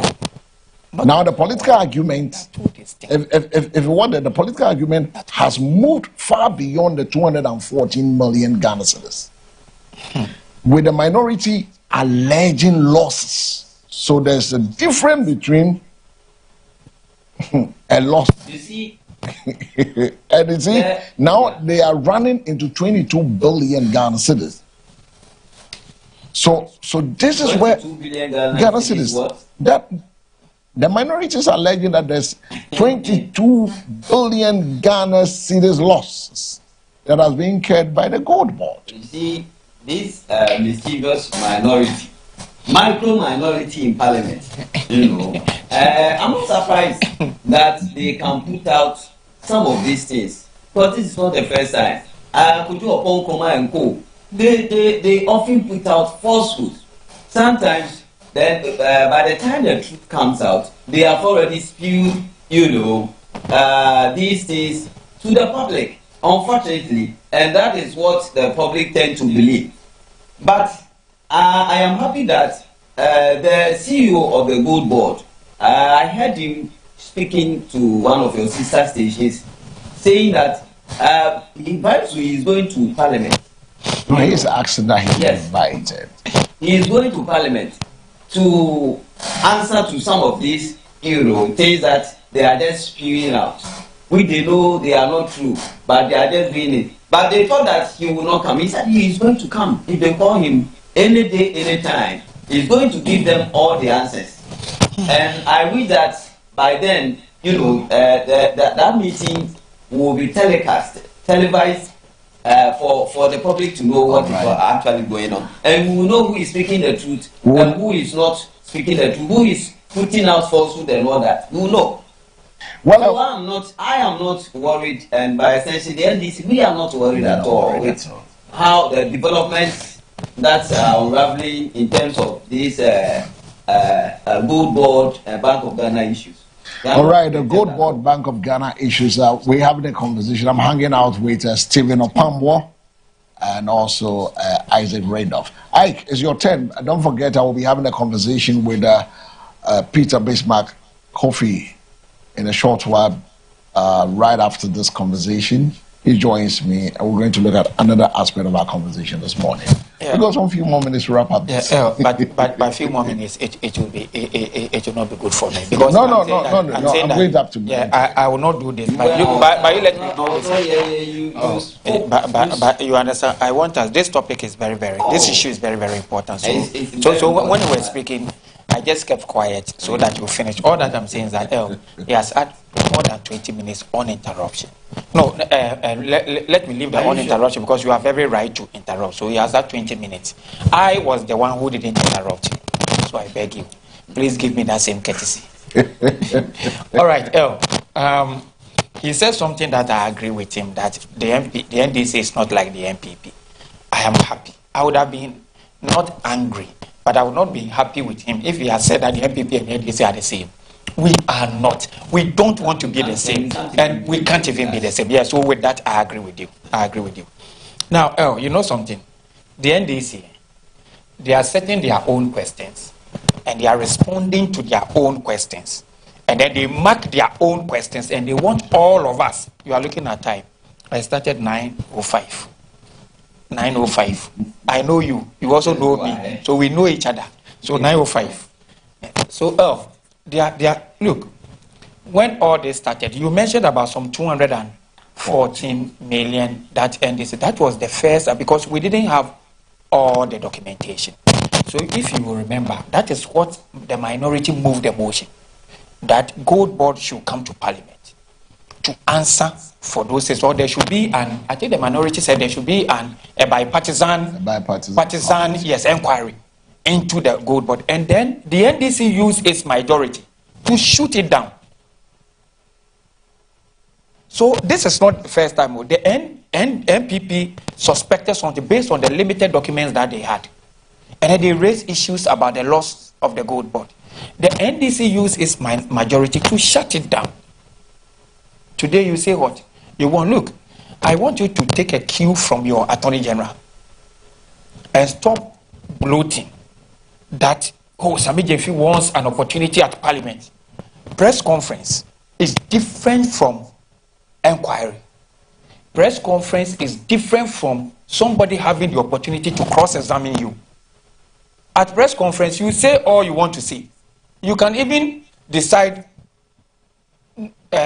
not to answer questions from the media. Nothing will happen to you. But when there is an inquiry, you are put to strict proof. One happened to your AG. What didn't your AG say about Edubuai?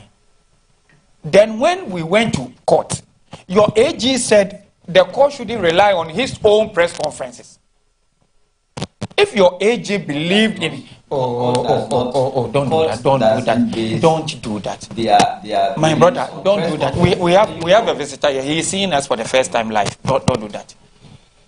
Look, so press conferences are different from cross-examination and inquiry.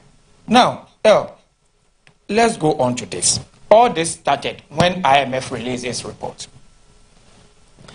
Now, Sammy Gyamfi said, I challenge Afenyomakin to point to any page, paragraph, sentence, phrase, or even punctuation mark in the said IMF report where the Gold Board is accused by the IMF of being responsible for the loss incurred by the Bank of Ghana.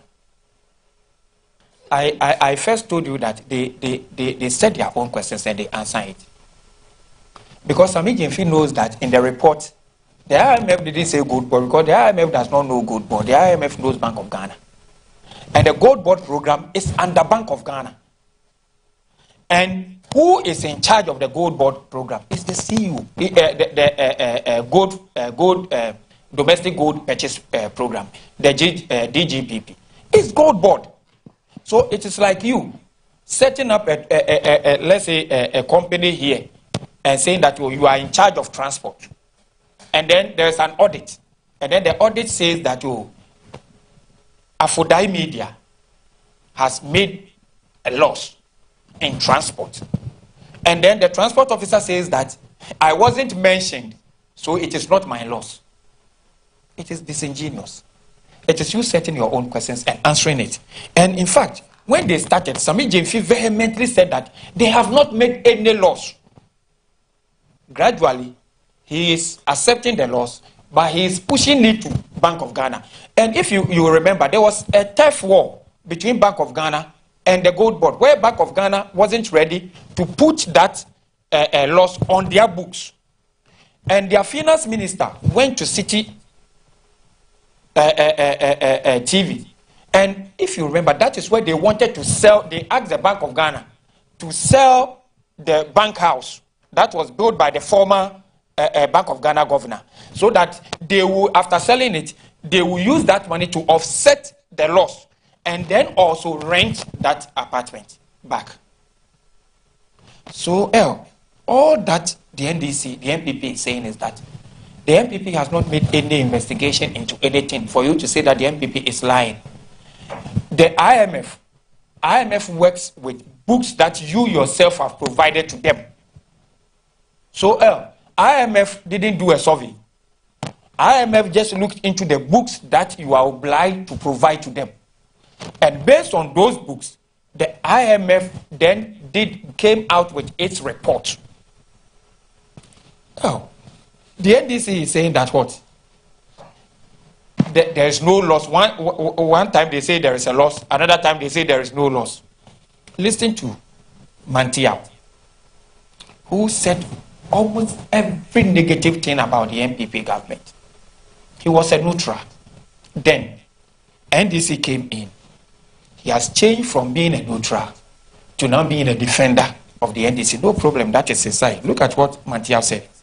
Gold Board's 1.7 billion loss. And Mantiao is an integral part in their economic structure. He said Gold Board's $1.7 billion loss is worth it. Forex exchange gains. Forex gains have stabilized Ghana's economy. These forex gains, they have used more than $6 billion or $16 billion to stabilize a dollar, where when MPP was leaving power, it was 14 point something to 12 point something. And I have invoices here that I will show to you. They will bring an interchange, a postcard of interchange, then Joy News will publish it for them. I saw one last week that the bank exchange rate is 10 point something. I am clearing at Temaport. Customs is giving us 11.32. Who gives customs the exchange rate value? Isn't it government? Shipping lines that takes money on behalf of government is giving us 12.06.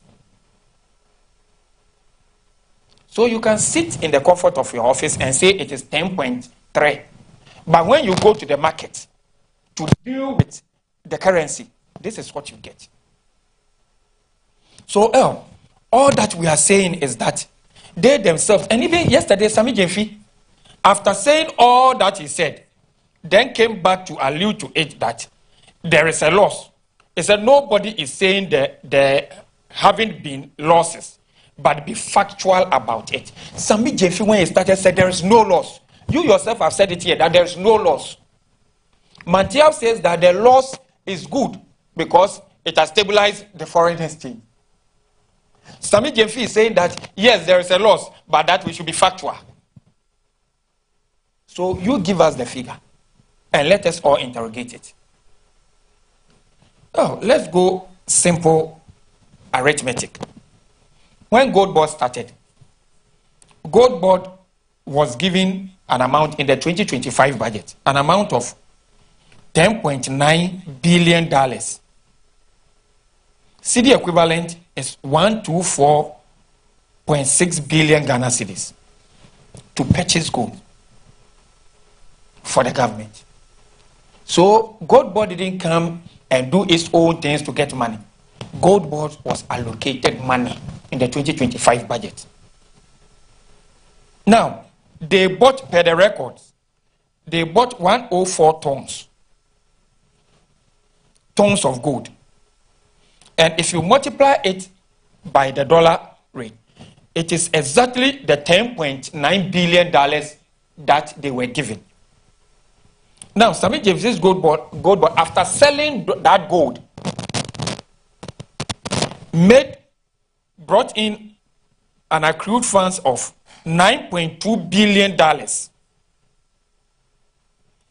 If you are given 10.9 to buy tomatoes and sell, and after buying the tomatoes and selling, you brought 9.2.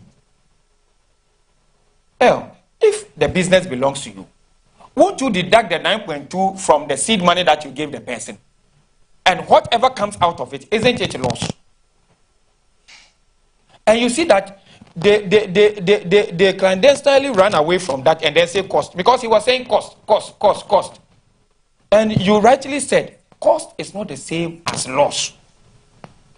For you to have your loss, you take your cost from the purchase. Then you have your surplus, you have your loss or your gain. So, this is the simple arithmetic. Nobody has conjured any figures. It is IMF figures. You were given 10.9 in the 2025 budget. In the 2026 budget, you were able to make 9.2. Where is the 1.7 billion? And if you read the IMF report, it is saying that the loss even came from what? The differentials from the buying of the gold, and then also transport costs and other things. I have it here. If there is time, I could have read it. Look, there is a lot of negativity with this. And look, Sammy Gyamfi, you were talking about how NPP is. What did this Sammy Gyamfi say in this country about NPP people? What did the NDC? Look, the things you did to us, we haven't even done 1% to you. Look, we were in this country. Haftel, you remember Haftel? Sammy Gyamfi sat on TV. He allocated Haftel to Bawumia. He said Haftel belongs to Bawumia. And that Bawumia brought Haftel to siphon money from Ghanaians. Look, we are a country of Christians and Muslims and traditionalists. Hypocrisy is a very negative thing. And the lies, the things that we can say about people to win power. Today, the same things that the NDC did against the NPP, the NDC has weaponized it. Look, when we were in government, the NDC were fighting, were heckling. When you go to parliament, the most chaotic parliament that we have had is the 8th parliament. When NDC was in opposition. Today, even if you speak, they say you are a bad person. Look, when NDC won power, the Attorney General went to stand on the podium of Haftel and launched Haftel and said that Haftel does not belong to any politician, it belongs to individuals. Because yes, it belongs to individuals. Today they are saying that we shouldn't talk about them. And that when Sammy Gyamfi says something and we talk about it, we are envious of him. We are envious of him, really. Aren't you envious of him? What does Sammy Gyamfi has that anybody should be envious of? What? What has your minority leader targeting? Who is the CEO of Gold Board? Sammy Gyamfi. Has the minority leader talked about Sammy Gyamfi's personal things? Sammy Gyamfi had an extravagant reception for his late father-in-law. Did the minority leader talk about it? Because it's a personal thing. You are telling me that when an entity that is giving taxpayers money to do business brings loss, the minority leader or Ghanaian should not talk about it. Because when you talk about it, you are envious of the person. So when they were talking about Bawumia, they were envious of Bawumia. When they were talking about Akufo-Addo, they were envious of Akufo-Addo. Those that they talked about in the NPP, they were all envious of them. Why are we blowing hot with and cold with the same mouth? Look, I start with people on TV. When you were at your previous places and other TV stations, and NDC people could sit on radio and say, Nana Addo is a thief, Nana Addo is a murderer, Nana Addo is doing galamsey. Even President Mahama himself said that Nana Addo and his people are Achim mafias. Today, they have weaponized all those statements. Today, if I sit on your set and I say the same things they said about Akufo-Addo, I will be arrested. No, they will not allow you to say it. But in previous times, they were allowed. You see, these are the things. When we say that, it is not about the person you. When we come here and MPP does something, you say me, you say us. It is not. It is not I who went. Yes. Understand. So when I say I'm talking about the entity that you represent. Oh, okay. Look, this 1.17, the media decided to be quiet on it. It is rather the response of Sami Gyamfi that is forcing the media to talk about it. Look, imagine we were all in this country. The NDC brought a fictitious document about Ejapade. Look at the serializing of it by the media. Today, this is an IMF report. Until Sami Gyamfi started responding, when did the media take it as an issue for them to talk about it? What are you trying to say? I said we didn't talk about it. You know, we all have conscience. We all have the things that we believe in and not believe in. If we are saying that if what has happened now and the poster of the media is the same way we would have attacked it. Look, I say today, Damai Gold has been given to Ibrahim Mahama. Black voter has been taken over by Ibrahim Mahama. Everybody is quiet. When Brian Champon decided to buy our hotels, our Senate hotels. Damai has been given to Ibrahim Mahama. As if that you and the same people are putting out there that it has been sold to him, which is false, which is not factual, but you are putting out there. That's not fair. The mine goes has been given to Ibrahim Mahama. Who gave it to him? Has been given to Ibrahim. Who owns the mine goes now? Was it for Ibrahim Mahama? Did he bid for it? Okay. So he has purchased it. He bid. Okay. So Ibrahim Mahama now. Ibrahim Mahama now has purchased Daman Gold. No, he runs Daman Gold. Yes. So he runs it for who? He runs it for government. That is even worse. What you are saying is even worse. It's the same thing that they are doing with the Balco issue. You see? No. Please relax. What you have said now, it's even worse that he is running it for government. Let your producer if the mango is being run for government. It's not being run for government. So don't let it. Imagine if Gabriel Chedako was giving the mangoes. What wouldn't the media say? I leave it to our conscience. Imagine if Gabriel Chedako was giving the mangoes. Ibrahim Mahama has every right to do business. I will support that any day. But we are talking about this because of what happened yesterday. Must we keep doing that? So where does it stop? So me, my daughter insults you. I don't say anything. I don't see anything negative about it. Your daughter insults me, and then I come and complain. And then I tell you that when my daughter insulted you, even though I didn't say anything, we still go there. So discipline your daughter. Let us not be like that. For us to correct today, look, there's a proverb that says that when you go and see two people fighting, don't ask about what happened. Ask about what happened yesterday. What that proverb sought to mean is that something happens before the separation. So you see to the root of what happened. If you don't do that and you try to bring out today, the person who lost yesterday will not agree. And we need two people to agree so we can have peace of mind. What did the NDC do to them? And I say today we are talking about facts, about factual things. We are not conjecturing anything. We are talking about IMF reports. You say you are cooking your Sammy to come to parliament. Let him come. The parliament that they ran away by using their majority, let him come. Run it and look at the posture of Sammy. In order for you to respond to people, you have to insult them first. And that's the same thing he did in opposition. You have to insult people first before you can make your point. You have to call people mad people before you can make your point. If you have to say that people's brains don't work, when you were even lying about Bawumia, your brains were sharp, it was working. Well, we leave it to Ghanaians. For Ghanaians to judge. All that we are saying is that Gold Board was given $10.9 billion to trade in gold for the country. After they went into trade and they reported a figure of 9.5 or so. So it is, if you take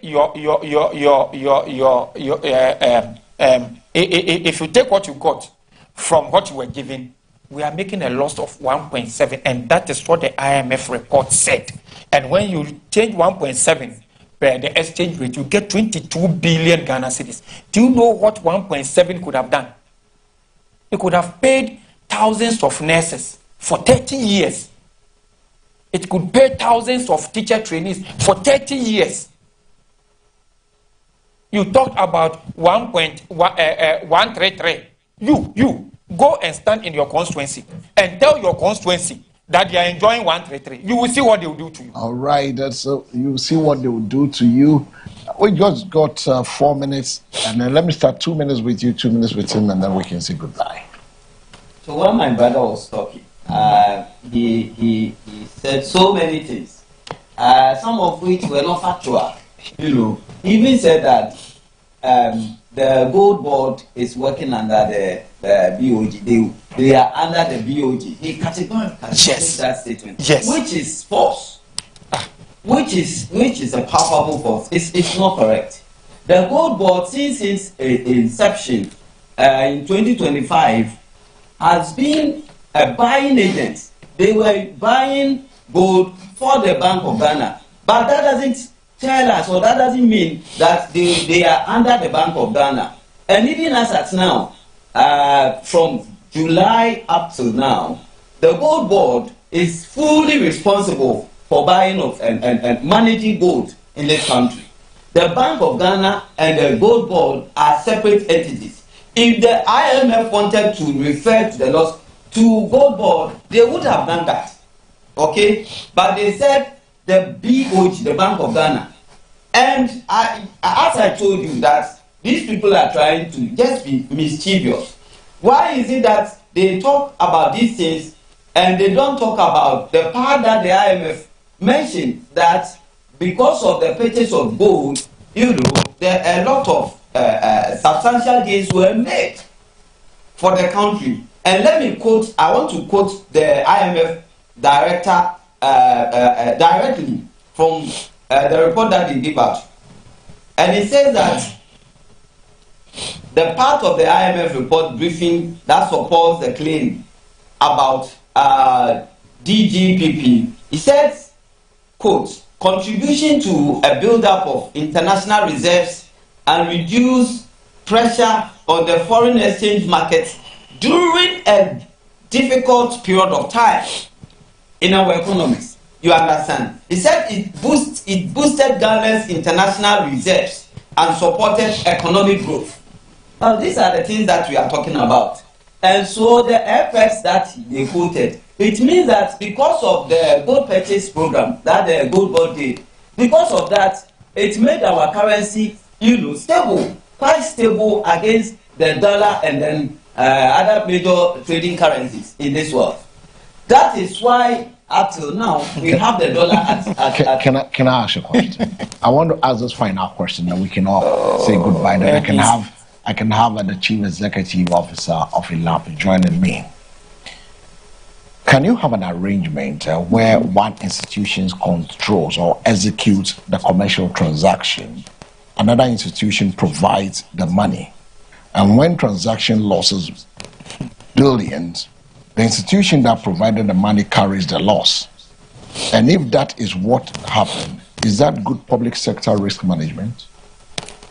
So, do I need to repeat the question? Should I repeat the question again? No. If I can consider the question you are asking, so the main question is that a public risk?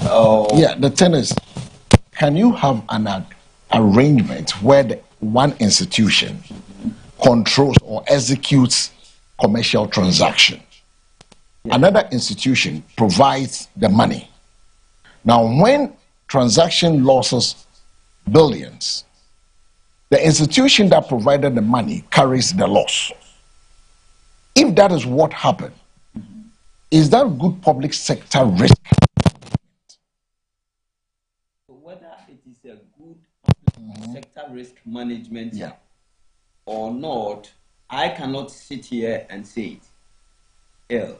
Okay. That is what I want to put out there. Okay. But then the IMF knows why they put that loss at the gates of the Bank of Ghana and not Gold Board. You understand? Because IMF has an oversight responsibility with the BOG. And we sitting here, we don't know the kind of arrangements or agreements that the Gold Board and the BOG had before they started doing the gold purchase program. You understand? So whether it is it's not a good public sector risk or not, I cannot sit here and say that. But I know for sure that because of the gold purchase program that Gold Board did for the country, it brought us certain gains economically. No, no. Okay. It's that one is a yeah. So I'm going to do this. I'll do a similar thing with Isaac, because Gold Board says it has stopped receiving BOG funding in March 2026 and has shifted towards financing from commercial banks and gold off-takers. Now, has Ghana actually fixed the problem, or we have simply transferred the financial risk from the Bank of Ghana to Gold Board and ultimately the taxpayer? Is that what we've done now? So, the question again. Yeah. My time is even fast spent. Because you said so, I'll ask the same thing. So I thought you were asking. Yeah, because I was not concentrating. Oh, okay, you're not concentrating. Let me go to him and then we can wrap up. So, yeah. The same question. Yeah, the same question. Gold Board is saying that now they are not going to take money from Bank of Ghana. Since March 2026. The report we are talking about is 2025. Yes. So what it means is that in 2025 they were taking money from Gold Board. Yeah. Now I said that was why I asked. That was from Bank of Ghana. They were taking. The Gold Board was taking. That was why I asked the first question: that can you have an arrangement where one institution control or executes commercial transaction, another institution provides the money, and when transaction losses billions, the institution that provides the money carries the loss?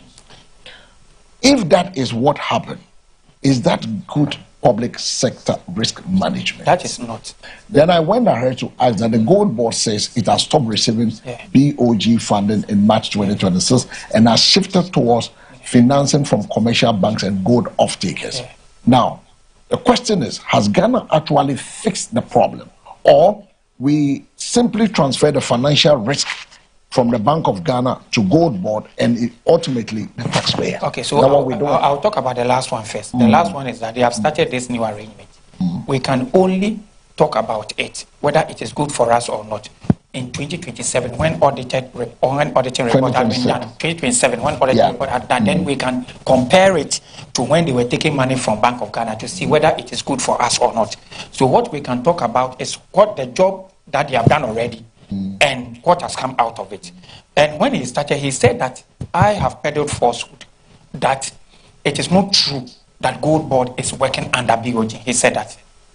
Now, you see, this is when somebody says something and somebody says it is not true, the person provides it in your own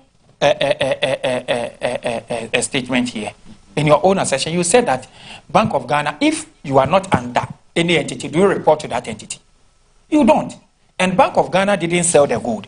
It is Gold Board that sold the gold. So why didn't IMF mention Gold Board, but they mentioned Bank of Ghana? It means Gold Board is just working under Bank of Ghana. Yes. You are not going to agree. So you are not going to agree. So let me go. Look. You if you don't work under somebody, do you report to the person? Don't let us do that. With the report that came, the report is about buying gold, right? Who is trading in gold for Ghana? Isn't it Gold Board? So why didn't IMF mention Gold Board? If Gold Board was an entity of its own, why didn't IMF mention Gold Board? But IMF mentioned Bank of Ghana. IMF mentioned Bank of Ghana because Bank of Ghana, Gold Board is under Bank of Ghana per your arrangement. You know that. You know that is what. Opam will stop that.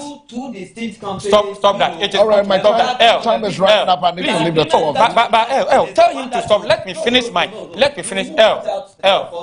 you know that? Do you know that now under NDC? It depends on and the NDC. Do you know that under NDC, Cocoa Board is not under Agric Ministry? It's in Finance Ministry. Thank you.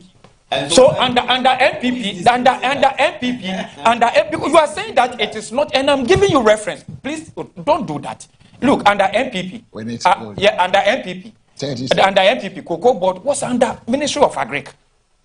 Under NDC, you have moved it to Finance. So if I tell you that Gold Board, you have moved Gold Board to Bank of Ghana, you say no. So 30 seconds is that Ghanaians, you are now seeing the things that the MPP has talked about several times. We are saying that per the documents that IMF brought, Bank of Ghana, Gold Board under NDC has shortchanged this country $1.7 billion, 22 billion Ghana cedis. That could have run this economy. And that agenda 111, that agenda 133. How did you run the economy? Now you are talking about this. All right, so I think I need to leave those two gentlemen in the studio. Stand the fire. I want to say I don't envy you at all. This topic, Isaac Rain, the issues coming. I don't envy you. I don't envy you. And also Stephen Opamwo. I don't envy you at all. You are struggling. We're going for a quick commercial break. When we return, we're having a conversation with the man from Ilapi. Right,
All right, so welcome back in studio. I know viewers will be asking, oh, nah, and it's a different format for today, Thursday, the 20th of August, 2026 edition of the Morning Focus. Like I said, it's a packed morning.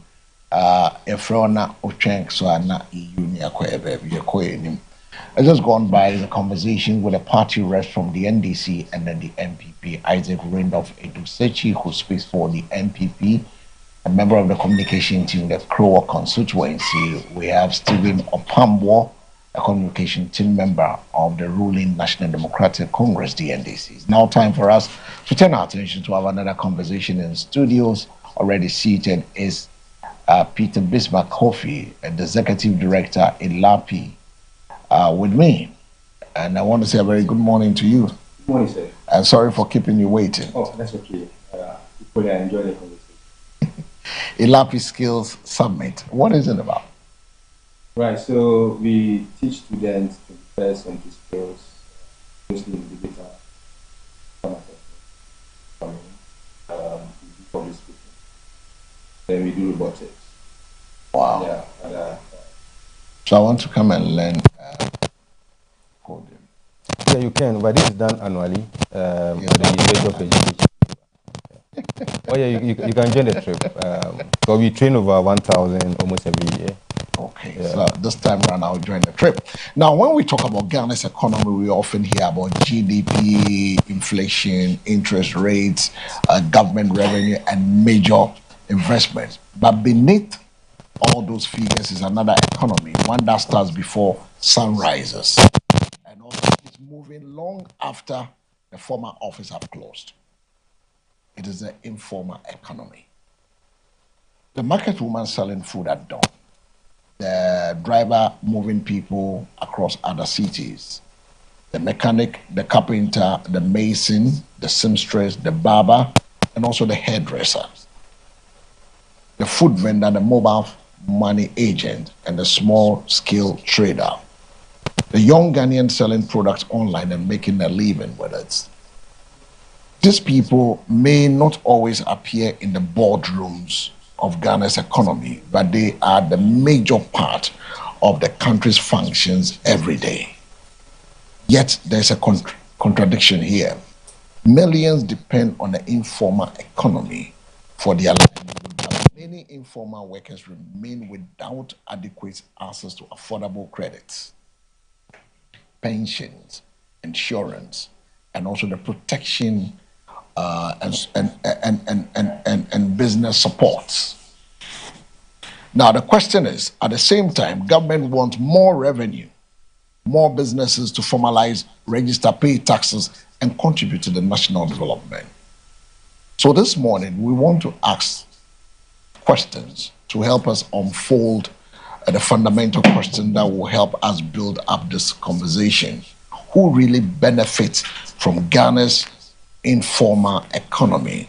Does the ordinary trader benefit enough from the work they do?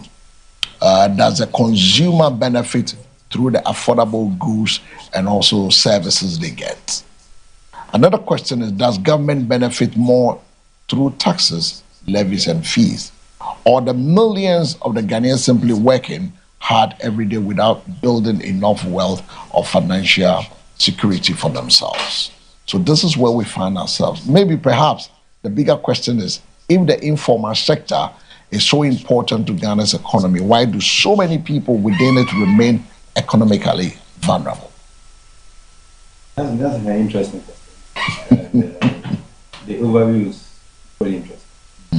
So you know, the heart of every economy lies in the informal.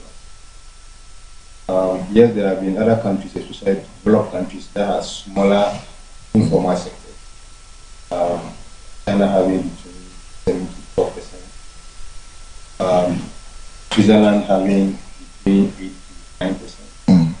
But developing countries like Ghana, Kenya, South Africa, Nigeria, we have between 35 to 85%. 35 to 85%. Informal sector.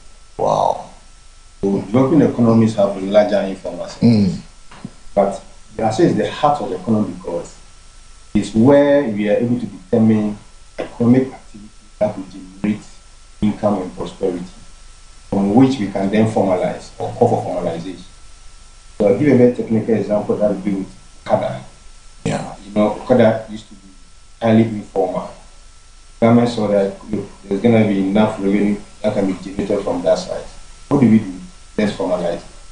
And there's ongoing consultation. There's a law trying to be, there's a bill to be written in the parliament and then formalize that sector as part of the road traffic regulation. So it tells you that although we often feel we do not get much from the informal sector, what drives government revenue? Now, they do not pay direct taxes. They pay a lot of indirect taxes.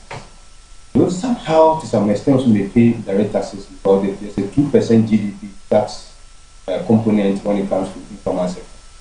Now, this 2% GDP is so because, you know, there are people who import outside the country. So they are in the informal sector. So they can import rubber boots, aluwati, certain items that we find in the informal market. Find them being imported by these informal individuals. What do they do? They pay import duty, pay ECOWAS levy, pay VAT when the importation process. Right? So government will then earn some revenue. Together. Now, it is also the heart of the economy because it is where people learn to be productive and to some extent then try to formalize. Because look, an individual from the individual to some extent can just stand up. I mean, those who have the financial muscles to do. Those who don't will start small and gradually scale up to formalize, and they can then attract these banks and financial assistance. So the informal sector is not something we should just brush it away, but it drives a lot of activity in the country. Most SMEs are in the informal sector, yet they could employ between 1 to 6 people, between 6 to 10 people, yet they are informal. What does it do? It gives income, it gives employment, it also helps in poverty alleviation. So the informal sector, to some extent, even in Germany, has about 428 billion for its contribution. From the informal sector. Right. Ghana, we have a challenge of about 27% contribution to one. In Kenya, they have about 38%. Right. Ghana, our challenge is that we have a lot of people in the informal sector, which is about 80% of the entire workforce. Sometimes we feel they are unskilled, but I can tell you that now we have a lot of skilled individuals in the informal sector. Only that the formal sector has limited job opportunities. So all these skilled individuals can be found down there. That is why you can see people who would rather move into the informal sector, not because they cannot find jobs, but because to some extent also there's so much peace at the informal sector where GRA will not come and lock your shop, where FD will not come and lock your shop, where the Minister of Family will chase you. So when these challenges are cropping up in the formal sector, then I run down into the informal sector, have our piece of that. It's also the black market of the economy. People call it the shadow economy. But I call it the black market of the economy to some extent because look, every dark activity occurs in the informal sector. Okay. You can understand the forest exchange. There was a time when the C to dollar was rising. What happened? Government had to put together a task force to chase people, the forest guys in the marketplaces. Yeah. Right. So a lot of things happen there. But you know, these forests also contribute. Though it's a dark market or shadow market, it also contribute to certain forest activities. Right. So for me, as a libertarian, I would do support the informal sector a lot. Okay. I support them because of the activities they generate, the income they generate, the employment they generate. Because each and every day people are hustling to make income. People are hustling to survive. But the formal sector is so structured that if you don't have certain qualifications, you will be part of that ecosystem or that corporate environment. We've seen the formal sector as like for gentlemen, intellectuals, for people who've been to school. So those who are not been to school, what happens to them? They must go down there. No, but here's the case: you're getting a lot of people from the who are supposed to be in the corporate world. Majority of them find themselves in the informal sector economy. Is it that government is not doing enough to support that informal businesses to grow, or the focus mainly on getting them into the tax net? And that has been government so the environment. Okay, so the environment is crippling. When I say crippling, what I mean is that the structures there shoot out of the formal sector than to bring you up into the formal sector. Unlike China, where the structures are put in place, billions of people to be moved into the formal sector so easily, right? So easily that you can even obtain a loan. They have the cheapest electricity in the world. And when it comes to power, very affordable. Accommodation in terms of shop, very affordable. Legislations for business operations, very easy in a day for you to have your certificates printed for you. But here the structures are crippling that people don't want to. But when they get there, it sucks. Parasitic. The entire formal sector is parasitic. It takes a lot from your pocket that it helps you gain more into your pocket. Right. So, but here's the case: we've always been preaching that we want to open the tax net, we want to get everybody into the tax net to be able to shore up our revenue. And so if we are keeping this parasitic mindset of taking from the people instead of removing the bottlenecks to allow them space to go in so we can get more people get into the tax net, wouldn't it be that prudent to do? That would be very wise. But government is looking for quick revenue. For you to nurture the environment in a way that people will move slowly and gradually with certain timelines and say, well, if you're in the informal sector, within 2 or 3 years, you're able to scale up and get there. We don't have those structures because the framework we use in driving our economy is more revenue focused than business facilitation. So instead of me starting a business in sales services like wholesale and retail, I won't formalize, because if I want to formalize, the processes are cumbersome. They are challenging. The bottlenecks, as we mentioned, they are there waiting for you. Sometimes they already smiling while you are coming. You get it. So when I start, it's more like a hook getting onto a fish's mouth. Yeah, we've got your tail now. You're already scared of doing that. That's why we are. So you have a graduate from the university who might have studied a course like economics or studied a course in geography or even engineering. Right? These individuals are intellectuals. They understand that scaling up against the formal sector is the best. But why would this intellectual, this graduate not move up there, or rather prefer to settle in the informal sector of mind? Right? So government must be intentional, deliberate. The heart of the economy is about 80%, as we speak. Yeah. So, supporting with just 2% that's GDP, right? But they contribute 27% to GDP, equally small. So what do we do together? This is why government is also suffering the tax net. Yeah, it's becoming quite difficult. Yeah, because as I said, they want it to be done like what Kwame Nkrumah said, serve government now. Yeah. Let's do it now. But we're not putting together a long-term timeline for us to see that, well, this sector by sector, we can push 6 or X% of individuals in the informal sector by this number of years. By 20 so and so years, we should be having about 60% of those in the informal sector onto the formal sector. When we structure these things very well with a proper framework, we should be able to get there and have the individuals all at the various structures of the formal sector. But here we are. That is why you can see almost all the financial sectors are running to the informal sector to give you. Microfinances are running there. Why the microfinance coming to you, the one running structured business? Go to the heart of the economy where a lot of activities are happening. They make daily sales. They make daily income. People see money every day in the informal sector. Yeah. Every day. That's why government to tax them. This is a good thing for them to tax them. But make sure that the rules let them live themselves from where they are. Yeah, but the point is that you need to rather thinking about implementation where we can grow the sector instead of stifling from them. Yeah, I mean, it's parasitic, as I mentioned, highly parasitic. Last 2 weeks or so, I think I was discussing business regulations, and I told you need close to about 13 certificates for manufacturing, right? 13 certificates. Right. Recently, the lady wanted to formalize her catering business. And some of the institutions have to go there and inspect. They go there and they have to adapt other requirements, which is also very difficult to acquire. So at the end of the day, he or she would love to still be in the informal sector and do this ogolo and ginger and millet drinks, sell and make daily income and keep them. Sometimes you go and meet some of them. They say they are doing organic whatever drinks, and even the prices they will give you. You have no choice because you need it. Yeah. And so I keep asking myself, so who is benefiting from this economy? Because we have millions of Ghanaians working every day. Yeah, but creating jobs, providing essential services, yes, and keeping money circulating. Why do so many of them still struggle?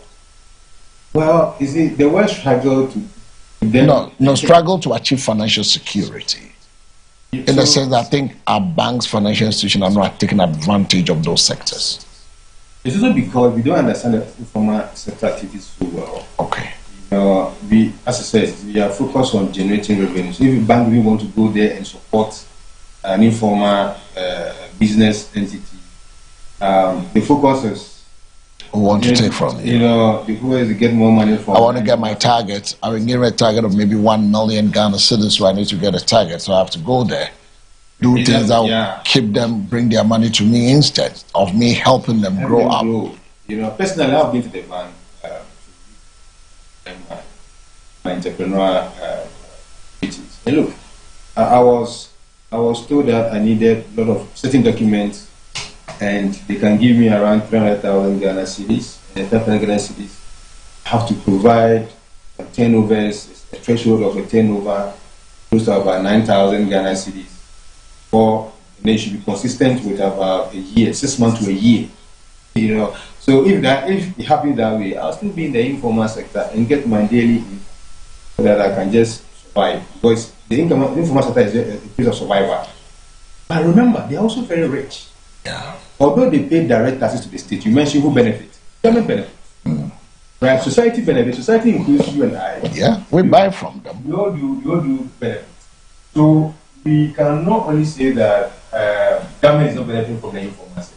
That only that is quite indirect form of taxes. Because if you make a phone call, in the informal sector, they make phone calls, they use the internet, they pick trucks or vehicles or cars to various places, they buy fuel, some of them own cars, they make importations.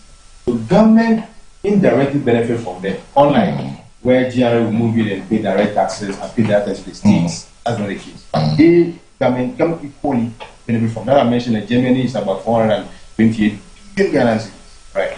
Only that ours is too small. That's 27%. But the point is that if we do it well, definitely, why don't we learn from the other economies to be able to help them get to the level we want them to aspire to be? The state is engaged to make it.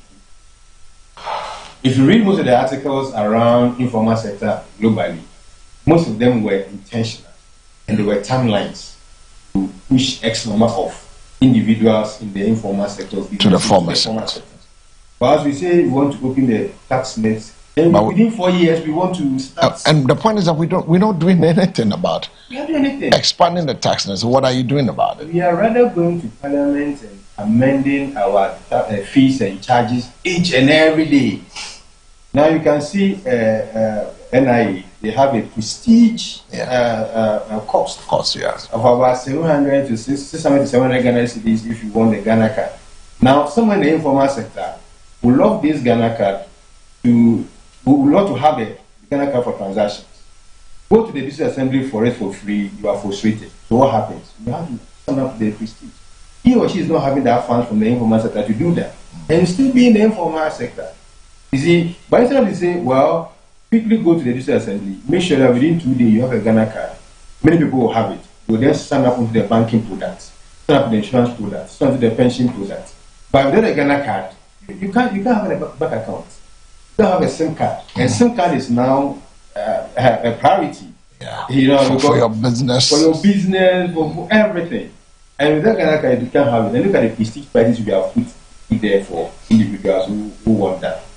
And when it happens that way, those in the informal sector feel content. I mean, their content is what they have. As well, I'm not going to be in the banking sector or whatsoever for government to even track what I do. It's easy for me to start something on my own, sell, make money, feed my kids, survive. If I can build something, rent, I'm okay. That's what is happening. So government are really more survivor for people. Instead of helping the people to create wealth. It's help. The laws must help. The law shouldn't be parasitic. Shouldn't take from you and give it to someone else in the name of fighting corruption, in the name of all these things are not helping the economy.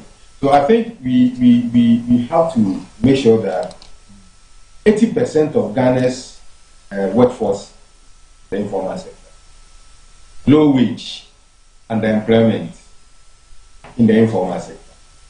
Now, I can even tell you the formal sector is also learning from the informal sector. But people are now employed in the informal sector, they are equally underpaid. There are people even earning more than those in the formal sector. A taxi driver or Uber driver or scrap dealers, those guys are very, very rich. But the question is, how do we even get these scrap dealers onto the formal sector? We're going to create a warehouse, a huge warehouse for recycling. These individuals will register with the government, bring in the product, get paid for that service, go back to get more of the trash back to this warehouse, deliberately having certain plans to recycle this product, get back to the market. So at the end of the day, we lose nothing. We lose nothing, rather benefiting the lot. At the end of the day, we lose nothing, rather benefit of the lot. If government want more people to formalize their business, what tangible benefit should a trader, an artisan, or a small business owner receive in return for registering or paying tax? Yeah, so there should be some beautiful incentives. Okay. Like when you register the business at ORC, which is the business entry point, and I'm already in business as an informal individual. Now the cost is around 150 cedis. That's the formal cost. I mean, I'm into formal cost because even at the ORC, we have premium prices. And if you cannot go through the formal cost of 150 cedis, it needs to take you more than 1 month to 2 months to access your certificate. You have to go for a borrow board. Now, if I want to do it and do it well without, incurring other costs, what should you do? Make sure that you reduce even the price from 150 cedis to about, let's say, 550 cedis or less. Register, enter into the business, register. The entry is important. Now, you go to the municipal assembly, is your next point of registration for business operating. You are harassed. It is done as if they are giving you favor for you to register. Instead of they seeing you as a potential person contributing to the economy and adding value to yourself and to you should be pampered, but not compromising on the rules. But still pampered. Wake up. Let the reception be warm that people will feel coming. Even if they have to pay more, they'll be able to pay more because of the reception. Yeah. Right? Well, I, for one, I'll pay more for anything quality. I won't pay less for something less. 053-715-8638 is the numbers on the screen. You can give us a call. We've done a lot of conversation this morning from 6 till now, and you want to contribute to it. I'm hanging out my final. Hello. Hello, good morning. Good morning. Me pacho temenka. Me pacho. Brano to church dear be Musa. Ebi. Yes, Ebi. You're senior a buying benefit. Pacho say network in the having from the pacho. And share senior a buying a bit to me. Oh no, share day. See, you didn't come offer a buying a choir buying the first in young be a register a boy one free formal sector to informal sector or more informal sector no about formal sector. Now obi to me enye bibi aye bibi for the dachi. A lot of people are in the informal sector almost struggle because they can't access to finance. Maybe kawakasa ni yanko questions now be some memory yanko why. When yeah light off until me to or yeah into na ma so make sure sanka otu buti in common treatment na anka no so beboa. Why? But that's it. Have a good morning there. He really want to understand because it's a very simple question. Who is benefiting? Is the people in the informal sector benefiting from government? What is government doing to help them? Everyone is benefiting. People benefiting from more than income. more than government. Would you say more than government? Or government is also making a lot of money. A lot of money indirectly, right? Although, So why don't we formalize it? Why don't we help them? Then I said that government needs to be deliberate. I think we have not had Deliberate and intentional. and intentional about how to do that. You know, I mean, informal sectors will need financing, obviously. They also need financing to scale up. But check the interest rate of about 31% in the bank. How would a person from an informal sector even secure an amount of 2,000 cedis, 31% interest rate on that? I mean, no one would do that. Personally, how will we even do it? So it is time for government to not just talk about taxes. You know, when you mention taxes, it's like a scapegoat to people who are into businesses. You know, use taxes as a means of asking people to formalize, so you can generate from them. Use an approach where people will feel belonging and where they can generate enough and save. But savings alone is good for the state, not just taxes. When people save, When people keep their money in the banks, it's enough. government borrows from the bank and use it to do other stuff. Exactly. Right. So promote savings.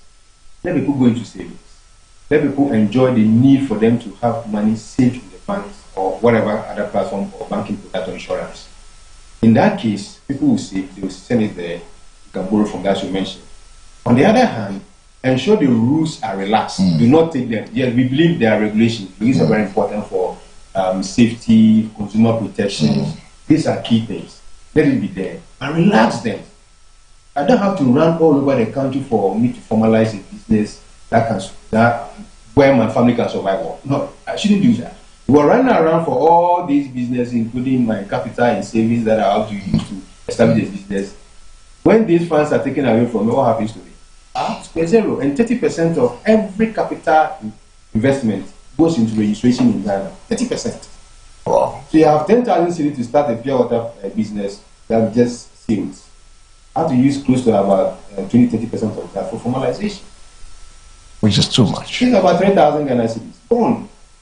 But if I can spend just 500 cedis to formalize, people will rise from the informal sector to the formal sector. Is Ghana informal economy a stepping stone for entrepreneurship and also wealth creation? Yeah, it is. And I think I made that assertion that it's a place where people nurture their dreams, gain experience, and try to formalize. There are people who start a business informally, they make little income, they feel like they are growing, so it's time for them to formalize. Sometimes during the process of formalization, they realize that it is prickling, it is parasitic, then they have to then come down again. But it's a place where people build confidence. It's a place people even build networks, investments, they start from there. And so many activities are happening down there. I mean, if you want to invest in the forex, in the black market, it's a huge place. Thing, right? If you want to even invest in the pure business, you see people walking around with it. It's also another huge thing. What's the name? Farm milk. People sell yogurt all over. People are producing ginger drinks, cakes, pastries. People are selling wachi and the rest. Why was the former government trying to use QR codes for wachi sales? But they also wanted to track revenue or taxes. When you do that, that person will not sign up to your QR code. How would QR code have the businessman or woman skilled or come into the... But we're thinking about revenue instead of learning how to... Our economy is revenue generation economy. It's not for business facilitation or national security purposes. We also want to generate income. That's what we are doing. And that is why we're struggling. And that is why we struggle. That's why people move into the informal sector. I mentioned that 80% of labor is the informal sector. 80% of labor is in the informal sector. 053-715-8638. Let me read some two messages. And I know usually they will do their politics. Capito from Goso mentioned, it is still possible for Dr. Mahmoud Bawumia and the MPP come 2028 because this current administration of JDM, the NDC, all is a scam. There's no single promise they have fulfilled. Opposition is where they belong, regards to Honorable Mavis Awakom saying that this one from Eben Kwabinya said no amount of frivolous gendarme allegations against you Gold Board Summit Gem Fisher start, period. The IMF report is available for those that want to know the truth. So the lies of Honorable Afenyo Markins won't see the light of day, and he would rather be in prison as a messed cost to ECG as a board chair, rather. So I told you, as usual, I know my testers will always do their usual politics. What it's. Yeah. We got some few more minutes to wrap up this conversation. Why are we making the informal sector become like a survival system for people who have no better alternatives? Should we say, well, I don't want to use the word better alternative, but you know, the informal sector has existed in government. Yeah. Well, the establishment of government it existed long before. The better alternative I'm looking at, they being helped to scale up instead of leaving them where they are. Just about the regulation, but the laws, the rules, fees and charges Are just too much. Too many, all over, full of web of laws. You know, so you know, if you're a spider, you're always in the middle of the web. Yeah, that is how the laws are. Businesses. That's why if you're not dealing, and people are dealing, people are forming cartels to do tax evasions, overcome certain structures just to survive as a business. You know, so if we really want to help the informal sector survive and survive structurally, we must relax the rules, must put together certain incentives, must subsidize the entire ecosystem for people to come onto it. Gradually have a timeline or threshold to see from X year to Y year, we want to see 10%, 15% of people in the informal sector coming to the formal sector, generating X amount of revenue for the country. If we are able to put together such structures, such frameworks, we'll be able to survive. When the private sector, as we speak, is huge, but it's huge with a lot of informal activity, formal activity. And you know, government will focus on places where there are huge investment as compared to 500 cedi investment into pure water. If you are bringing $2 million into, $500 million into mining, government will be happy to pull that out. But if you are bringing 500 Ghana cedis in terms of running an economy or a business, government will be happy to see that. So government is always interested in huge amount of money over the smaller ones. And that is why government is not focusing so much about the informal sector. But I think to incentivize the informal sector is very important. The private sector, as we always say, is the backbone of the economy. How well are we structuring we always say it's an engine of growth. Engine of growth. We were able to set up a ministry of private sector some years back. What happened? We couldn't do anything with it. I've been saying that we take a lot of money from the private sector through revenue. We use that revenue for political activity instead of reinvesting the money in the private sector to grow. You know, so we are not expanding the private sector. If we want to expand, we expand where more informal businesses are coming to the formal. That is where we try to formalize. But taking so much money, revenue from the informal sector, using that to fight corruption, using that to cause certain losses, using that in the name of fighting galamsey, paying salaries of civil servants, and the impact and measuring outcome of that can no be ascertained. What are we going to? Take money from the private sector, reinvest a fraction of that into the private sector again. The private sector expands, the informal sector will be there. Will come and they join the entire train. And then you have a formalized ecosystem. Because from 80%, other countries are doing, as I mentioned, between 3 to 12% informal sector. Ours 80% is too huge. When are we, scaling downwards to say we want to do this by 2040, 80% of our informal sector should be reduced to 60% in 10 years' time, in 15 years' time. Then in 40 years' time, we should be having about just 10% of our informal sector. That is where you can have a structured economy and have a developed economy.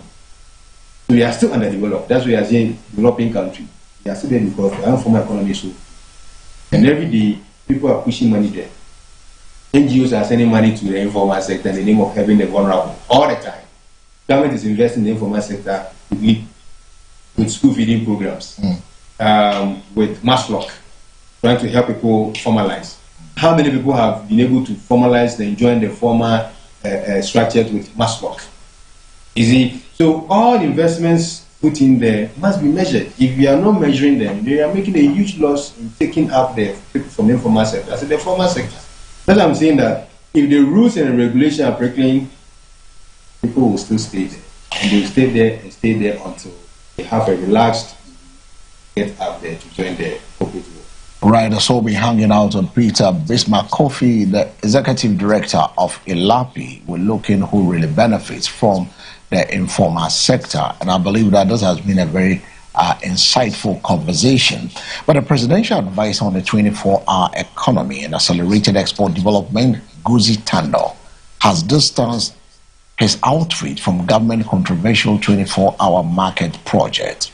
He said the 24-hour economy secretariat has no role in market development and is not responsible for decisions related to the project. That one is coming from the 24-hour secretariat.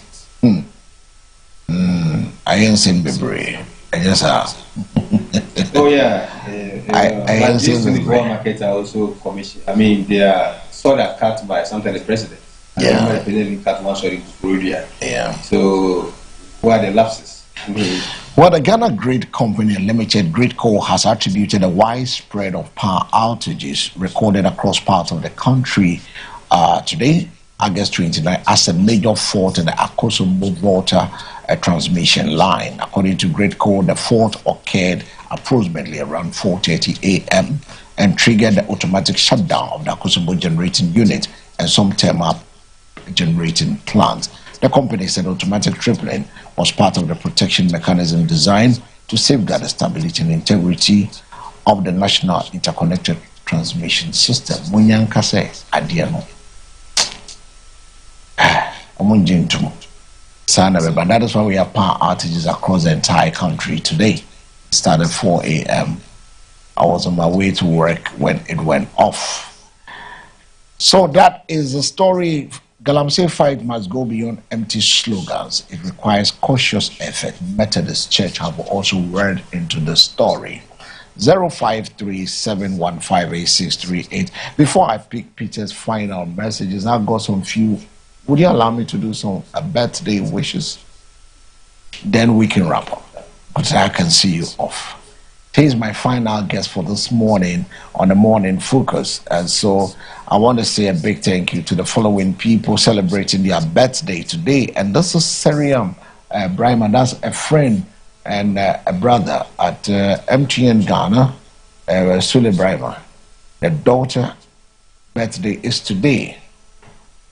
And we want to wish her a happy birthday. So MCR, if I could get her on screen, and let's say a big thank you to God for her life. Then after, I have this one is from Cynthia, Anita and Cynthia. They are wishing their mother, their personal person, a happy birthday as well. So if we're ready, Daniel and your team, let me have quickly my birthday wishes and then we can wrap up today's conversation and we can go.